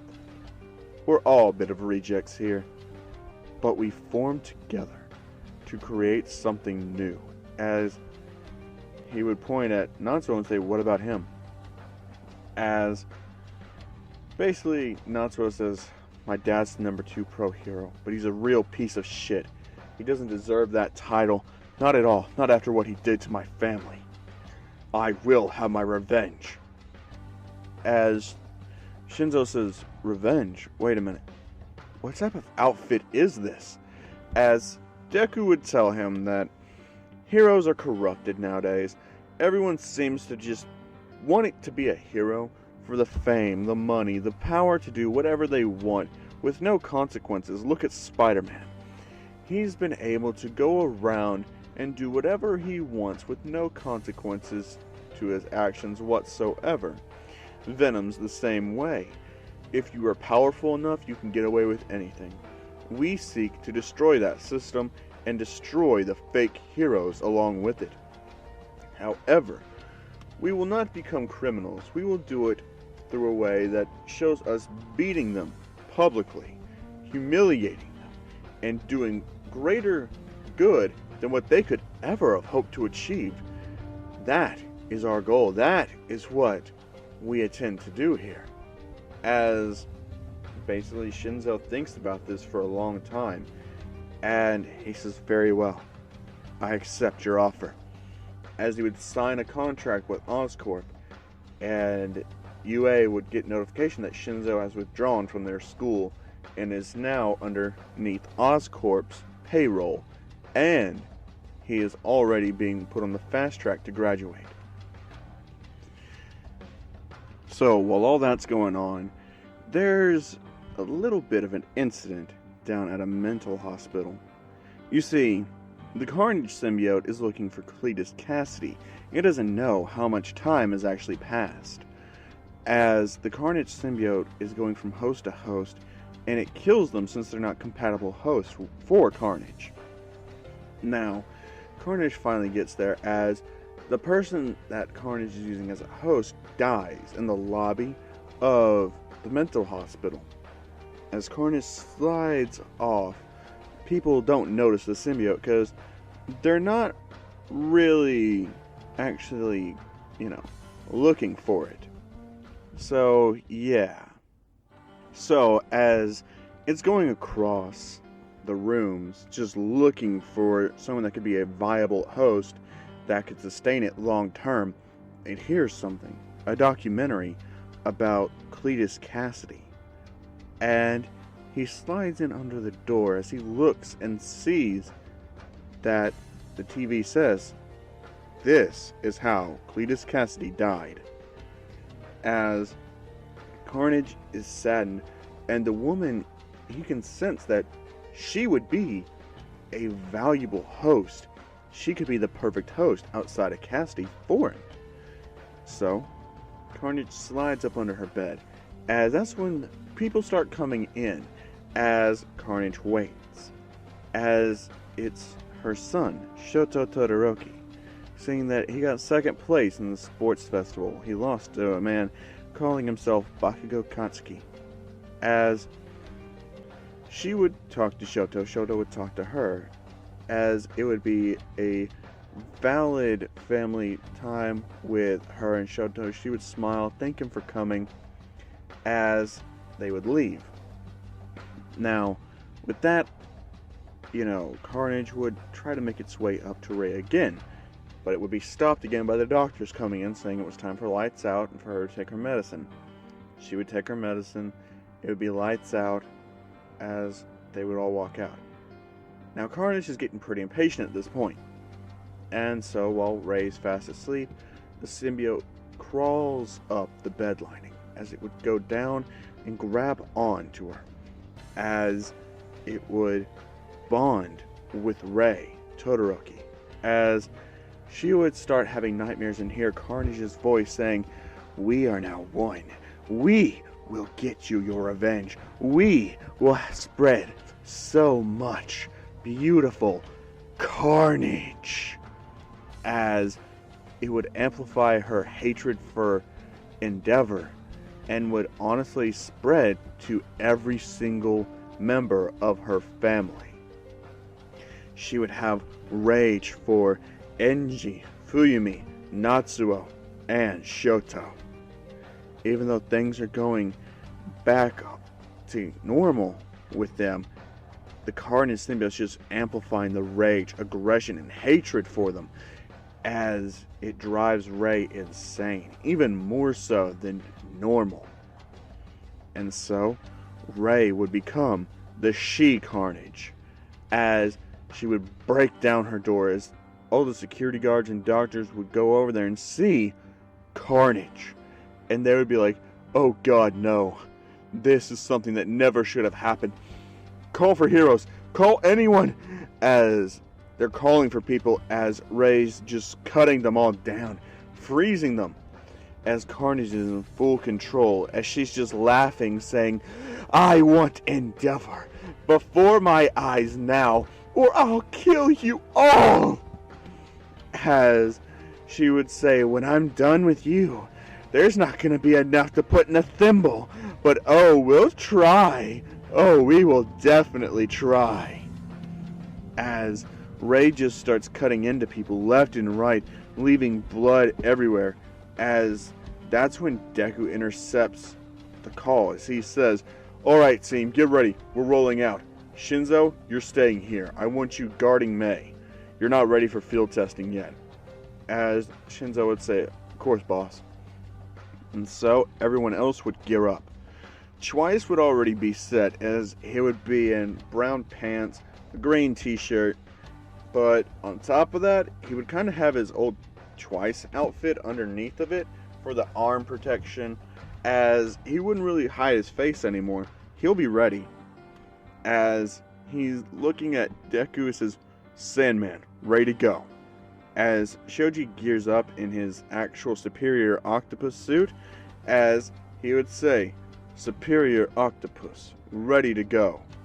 As Tetsu would have his baggy black pants on, and he would have on just a muscle shirt and a vest. He would have fingerless gloves on as he would activate his quirk and say, Rhinos, ready to charge. As Deku would look at Natsuo, who's just finished putting on his gauntlets and pulling down his mask, as he would say, Shockers, ready to go. While Deku puts on his goblin suit, which, remember, it's the one from the movie. For now. He's eventually going to get the one on the thumbnail. But just remember, for now, he's in that one. And the movie I'm talking about is basically the first Sam Raimi Spider-Man movie. He's wearing that kind of armor, just with the black mesh underneath of the green plates. As he says, Green Goblin's locked and ready to go. As he activates his glider that has plenty of pumpkin bombs on it, as the rest of the team gets into the plane and drives off, while Deku's leading the charge, as they get to the mental hospital faster than any other hero. The police have already quarantined off the area, as the She-Carnage is still inside and is ready to go.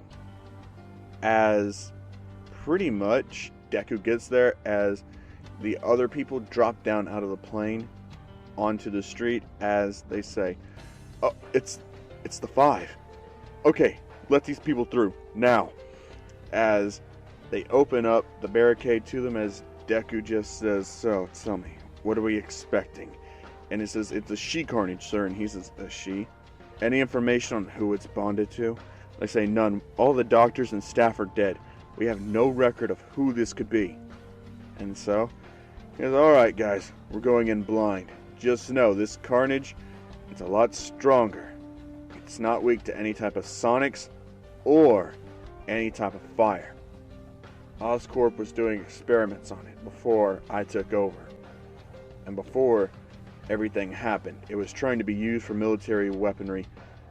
And so the weaknesses were augmented out of it. So, we're going in. As everyone starts to move in, Natsuo says, wait a minute. This is the same hospital my mother was being kept at. As Deku would say, focus. We need your mind 100% with us. This is Carnage we're talking about. This is not going to be an easy fight. As Natsuo says, I know. I'll keep my head in the game. As so, they get ready to march out. As they do, and as soon as they're in the building, there's blood all over the floor. It's just, as far as you can see, the floor is covered in blood and it goes up to their ankles. There are no survivors left. As basically Carnage says, I know you. You're the Green Goblin. As you say, yeah, that's right. I am the Green Goblin. However, Norman's not around anymore. As Carnage says, Harry Osborn? As Deku says, no, that's Venom. As Carnage says, Harry Osborn is Venom? Now that's rich. As so, Carnage is really just like trying to get over in the mental game of Deku, as Deku just says, "No, you're dealing with the Five." As Carnage says, "The Five? What? Going hero, Goblin? Such unlike the other two. You must be a huge disappointment to Norman." As Deku says, "Norman's dead, and you won't speak his name if you want to walk out of here alive." As Carnage says, "Like you could kill me. Nothing you could do could work on me anymore." As Deku says, "Oh, I don't know about that." As he goes all the way up, as Carnage lunges at Deku, Deku just takes Carnage and redirects her straight at Tetsu, who's geared up in his metal form, and just straight up punches the She-Carnage straight in the face as she drops to the floor. As he says, "You're dealing with the new Rhino now. You can either get on board and come peacefully, or I can beat you into a bloody pulp." As basically Carnage just says, "Oh, this is gonna be fun. You guys can actually fight back." As Natsuo runs over there and blasts the Carnage right in the face. And the shockwaves actually do hurt it a lot, since they are so much more powerful than anything Cannon Shocker's ever been able to do. It literally blasts the symbiote off, and Natsuo's eyes go wide. He says, "Mom?" As he takes off his mask, and when Rei sees her son, Natsuo, Carnage just goes berserk, saying, "I must kill the son!" As Natsuo just says, "What's going on?" As Deku says, "Get down!" As Shoji pulls Natsuo out of the way, and in that instance, Carnage ends up cutting off 2 of Shoji's extra arms, as he cries out in pain. As Rhino says, "Oh, to hell with this!" As Sandman goes and punches Carnage straight in the face with his sand hammer. And Carnage is sent flying into a room, as Deku takes a pumpkin bomb and throws it in there with her. As the pumpkin bomb goes off, the room explodes. However, when the dust settles, he sees a lot of ice in the surrounding area. He's just like, "What the hell's going on?" And so they're saying, "Wait a minute.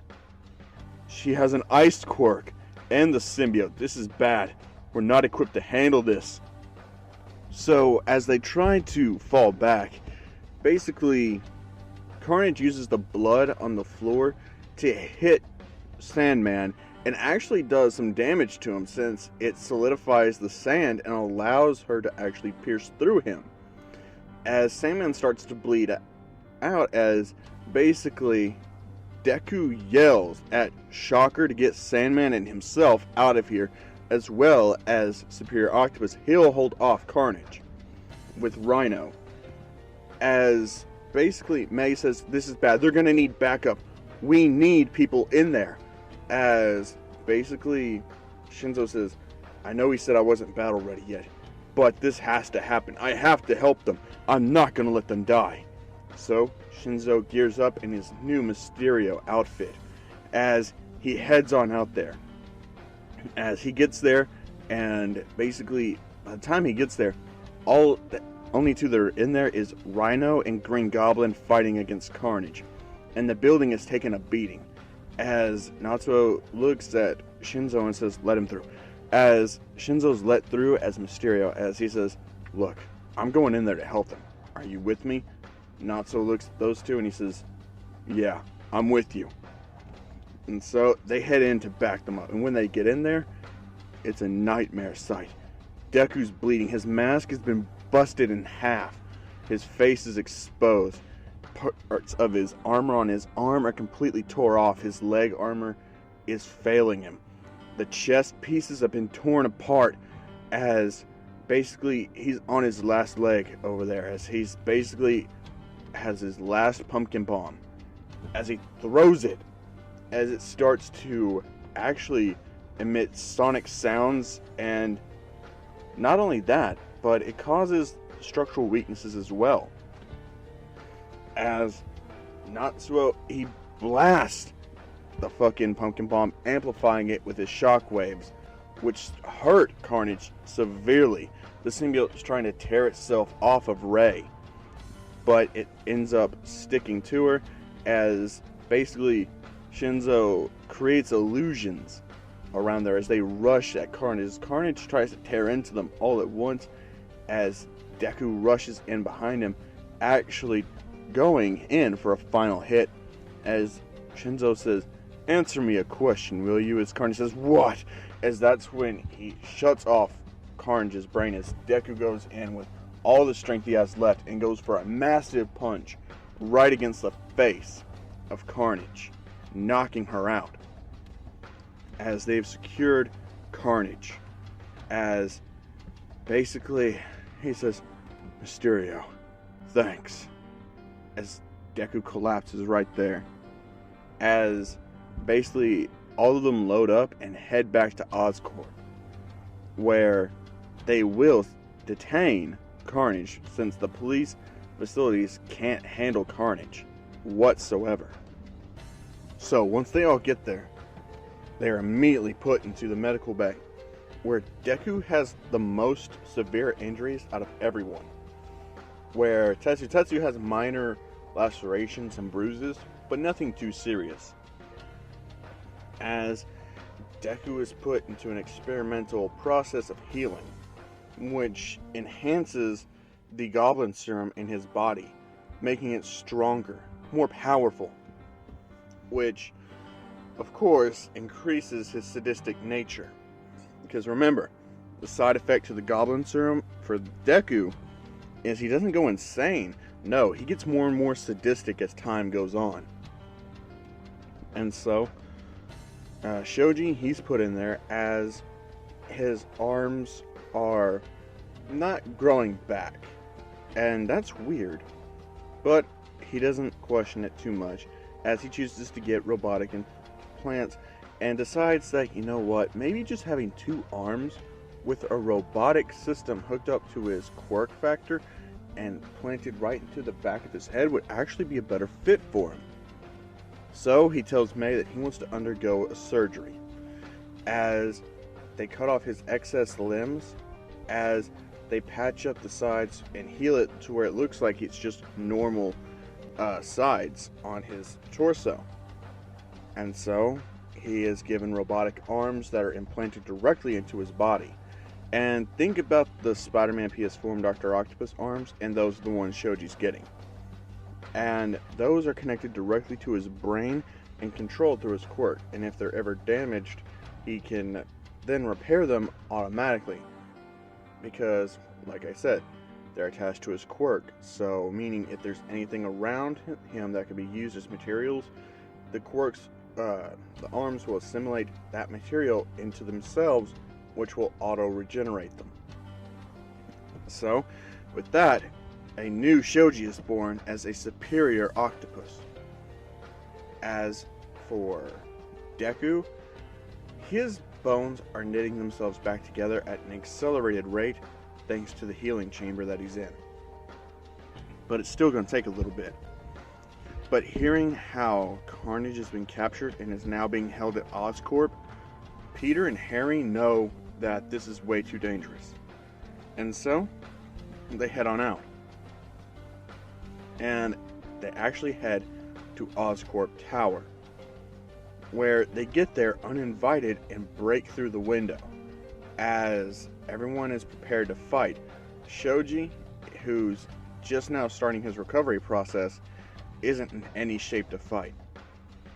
Natsuo is pissed off and ready for a fight.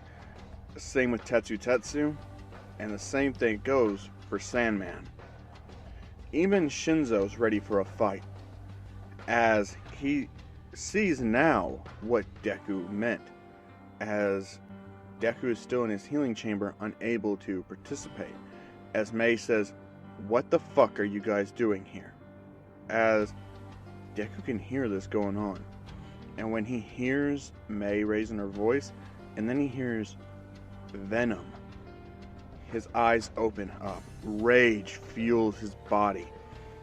he tears himself out of the healing chamber as he goes to get his new suit that he's been working on.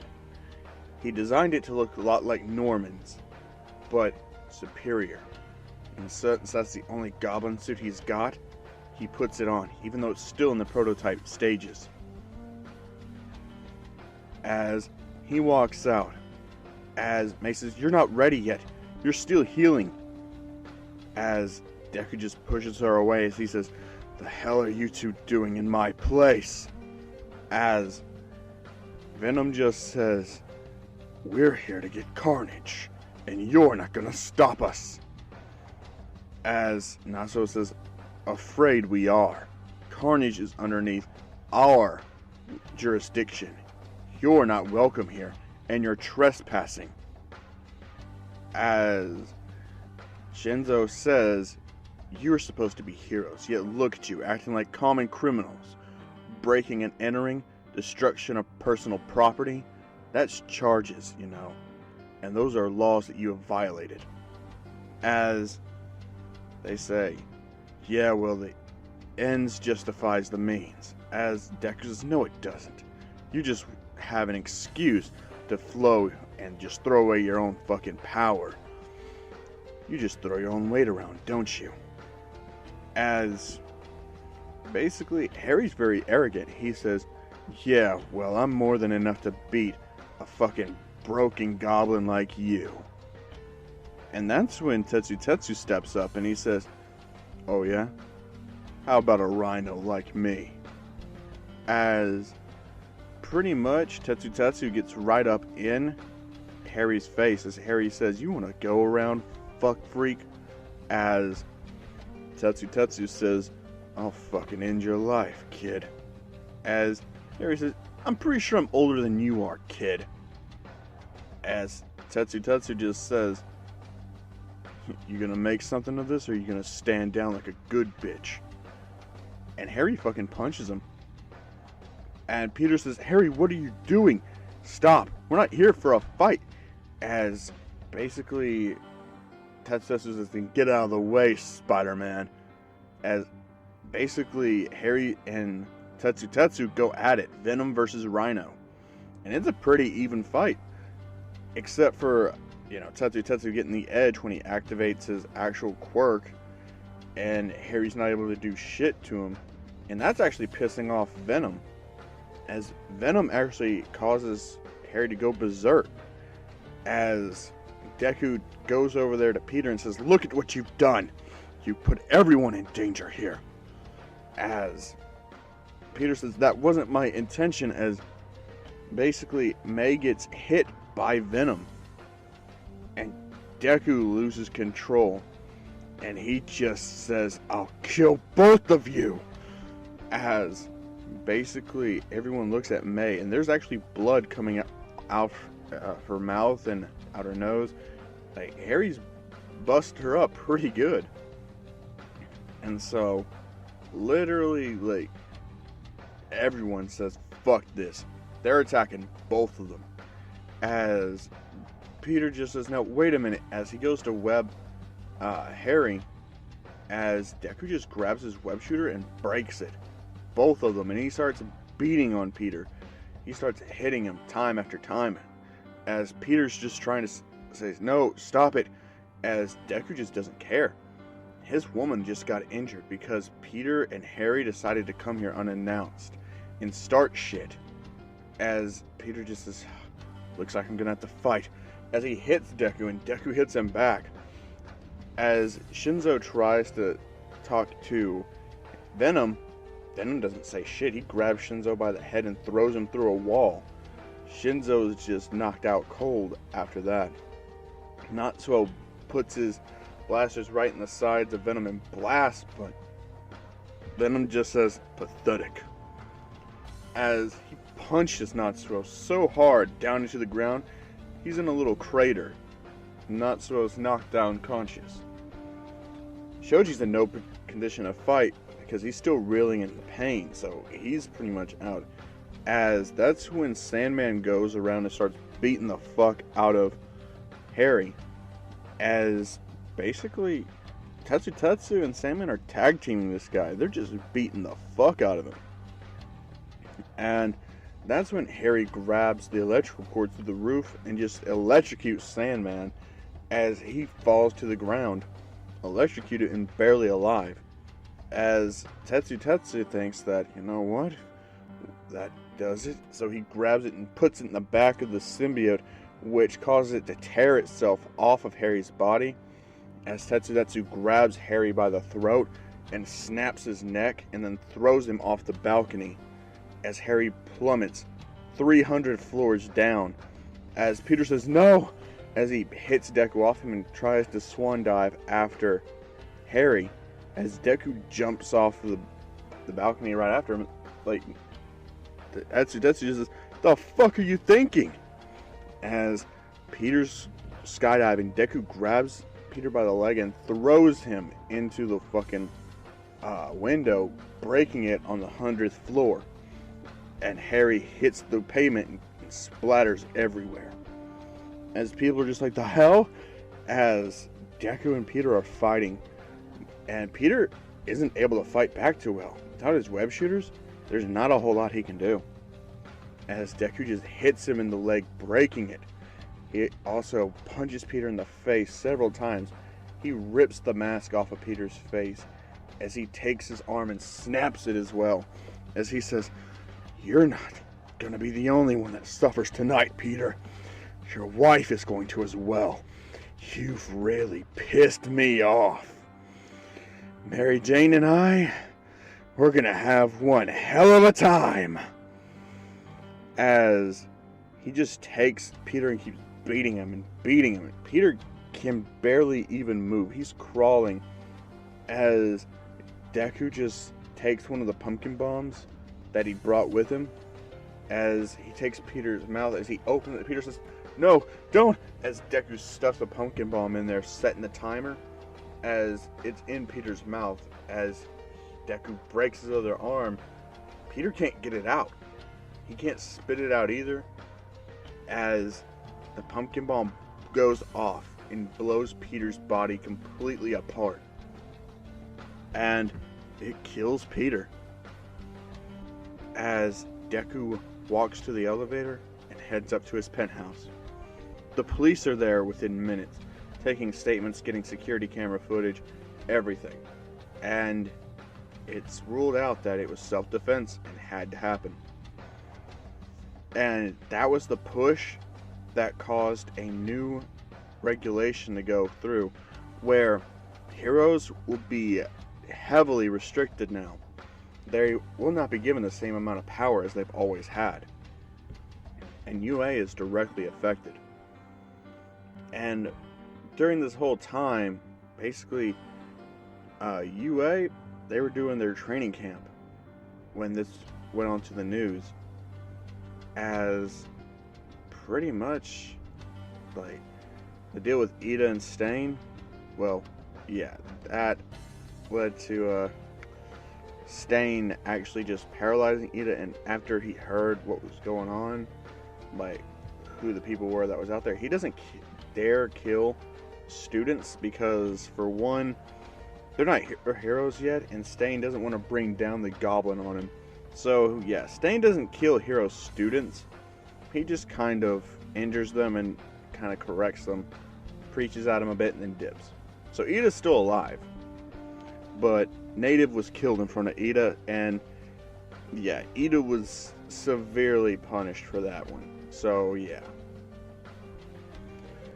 As for everything else, like the training camp, though, well, the League of Villains didn't actually attack. Because, remember, UA does have security details from Oscorp, as Deku did strengthen that. So, the League of Villains knows better than to basically fight with Oscorp security guards who are outfitted with the latest technology that could easily kill them. So, yeah, the training camp actually went on with little to no problems whatsoever. Which means All For One is still out there.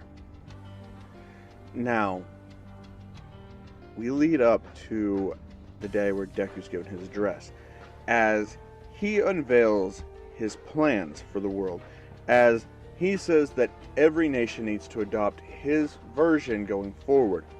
His security guards. You have the Goblin Elites, as he showcases his army in prototype Goblin armor. He says, now for the Octopus Squad. Same thing, except they're in octopus-themed armor. You have the Rhino Squad. Same thing, goes for them.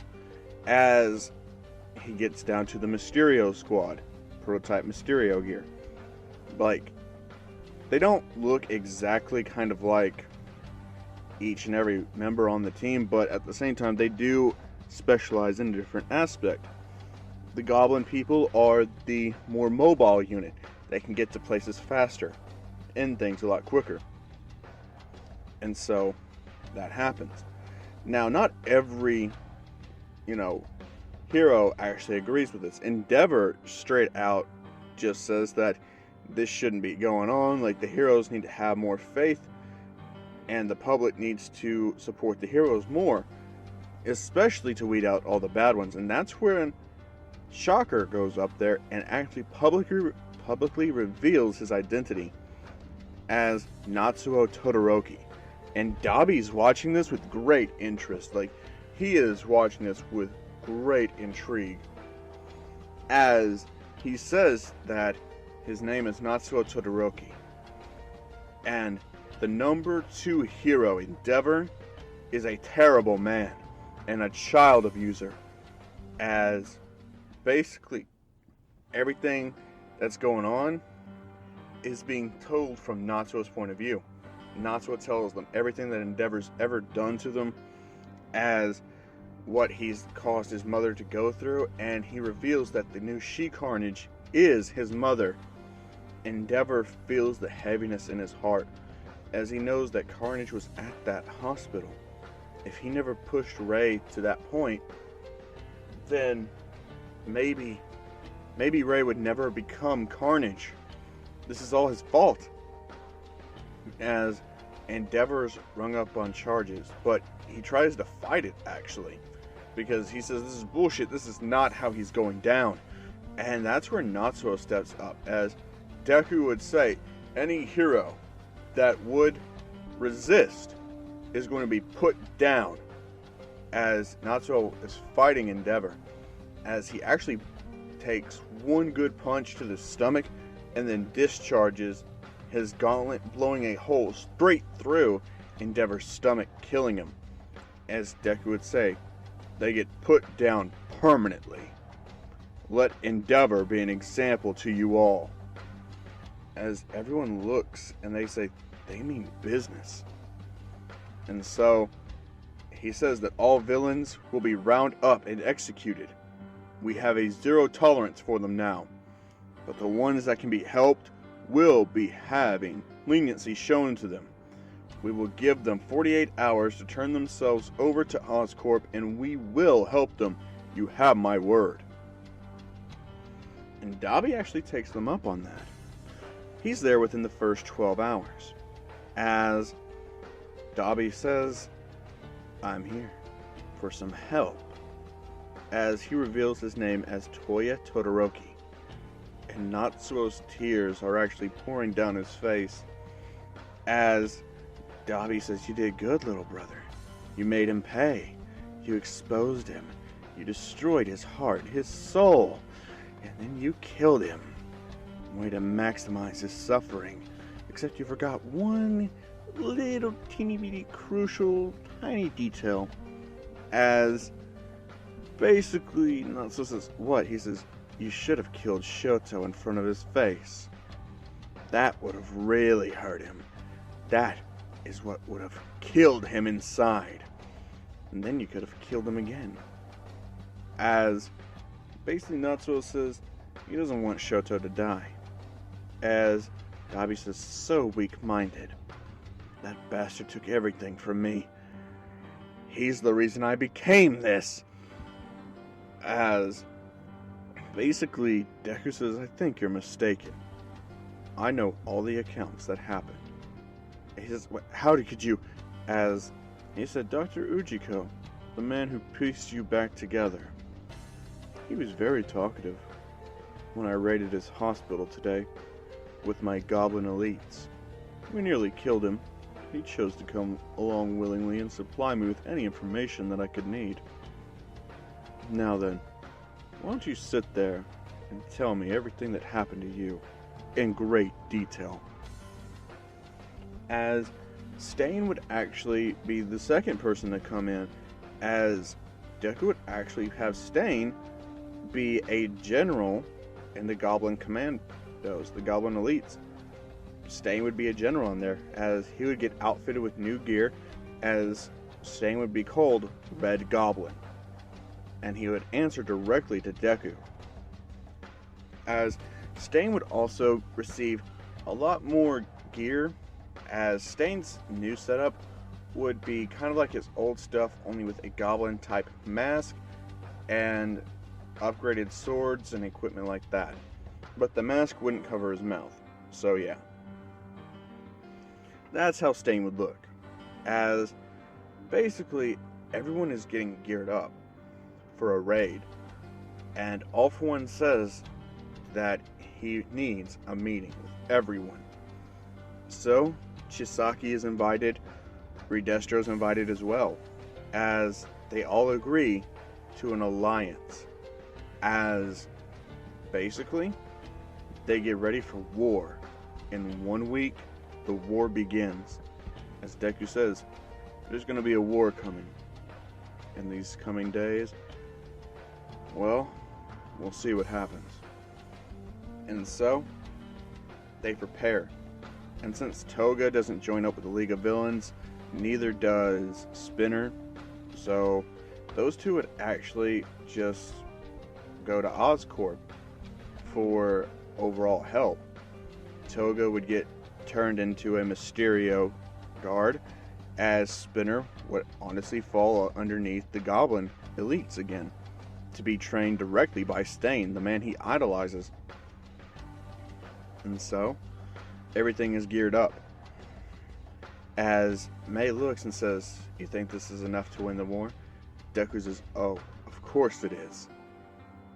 And a week later, the war begins, with everyone coming at Oscorp Industries, and Deku launches a full counterforce.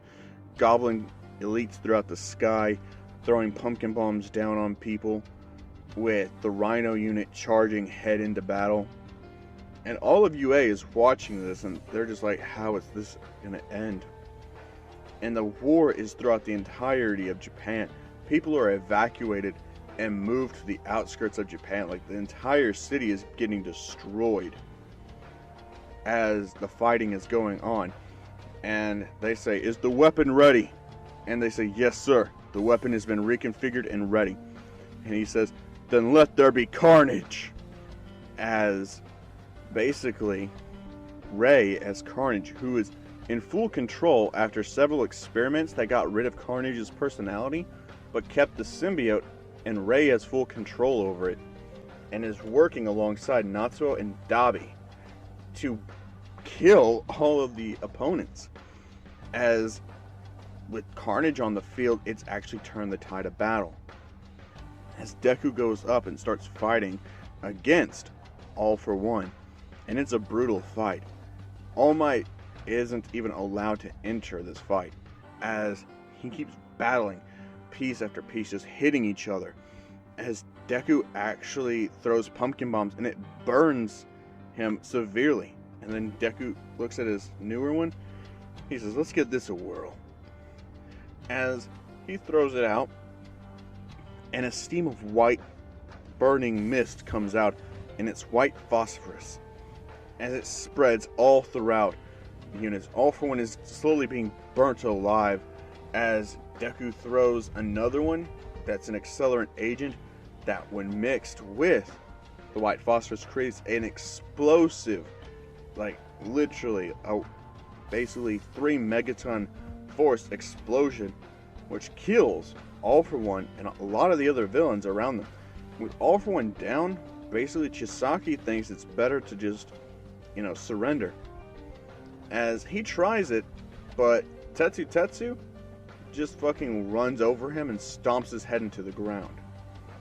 as they try to use their quirk erasing bullets, but the armor protects them from being penetrated by it. So none of them are actually getting hit. It's a one-sided fight. Redestro tries his best. Shigato Makia is charging. It's just not effective, as Shoji actually rips Redestro's arms clean off his body with his robotic arms. And he says, "This is the superior octopus." As then he takes his arms and starts exuding a lot of force, 2 arms on each side of Redestro's skull, as they crush his skull within their force, as Redestro dies. As for Shinzo, he starts having people go brain dead, which sets up for the Sandman unit to start eliminating them. As everything's just going super well for Deku and his organization, and they eliminate all villains in Japan.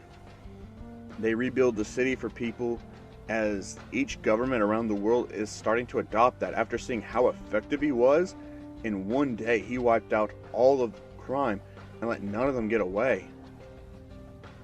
So they all sanction Deku to go over the world, as Deku is elected as the UN ambassador and leader of the United Nations, as Deku has full control over everywhere, and every place around the world knows that the Green Goblin owns everything.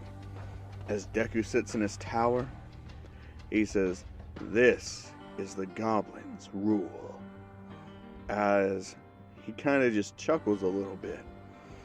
And then there's this white portal that appears, as he says, "The fuck?" As Deku tries to look at it and examine it, as a hand grabs him and pulls him in, as he says, "The fuck is going on here?"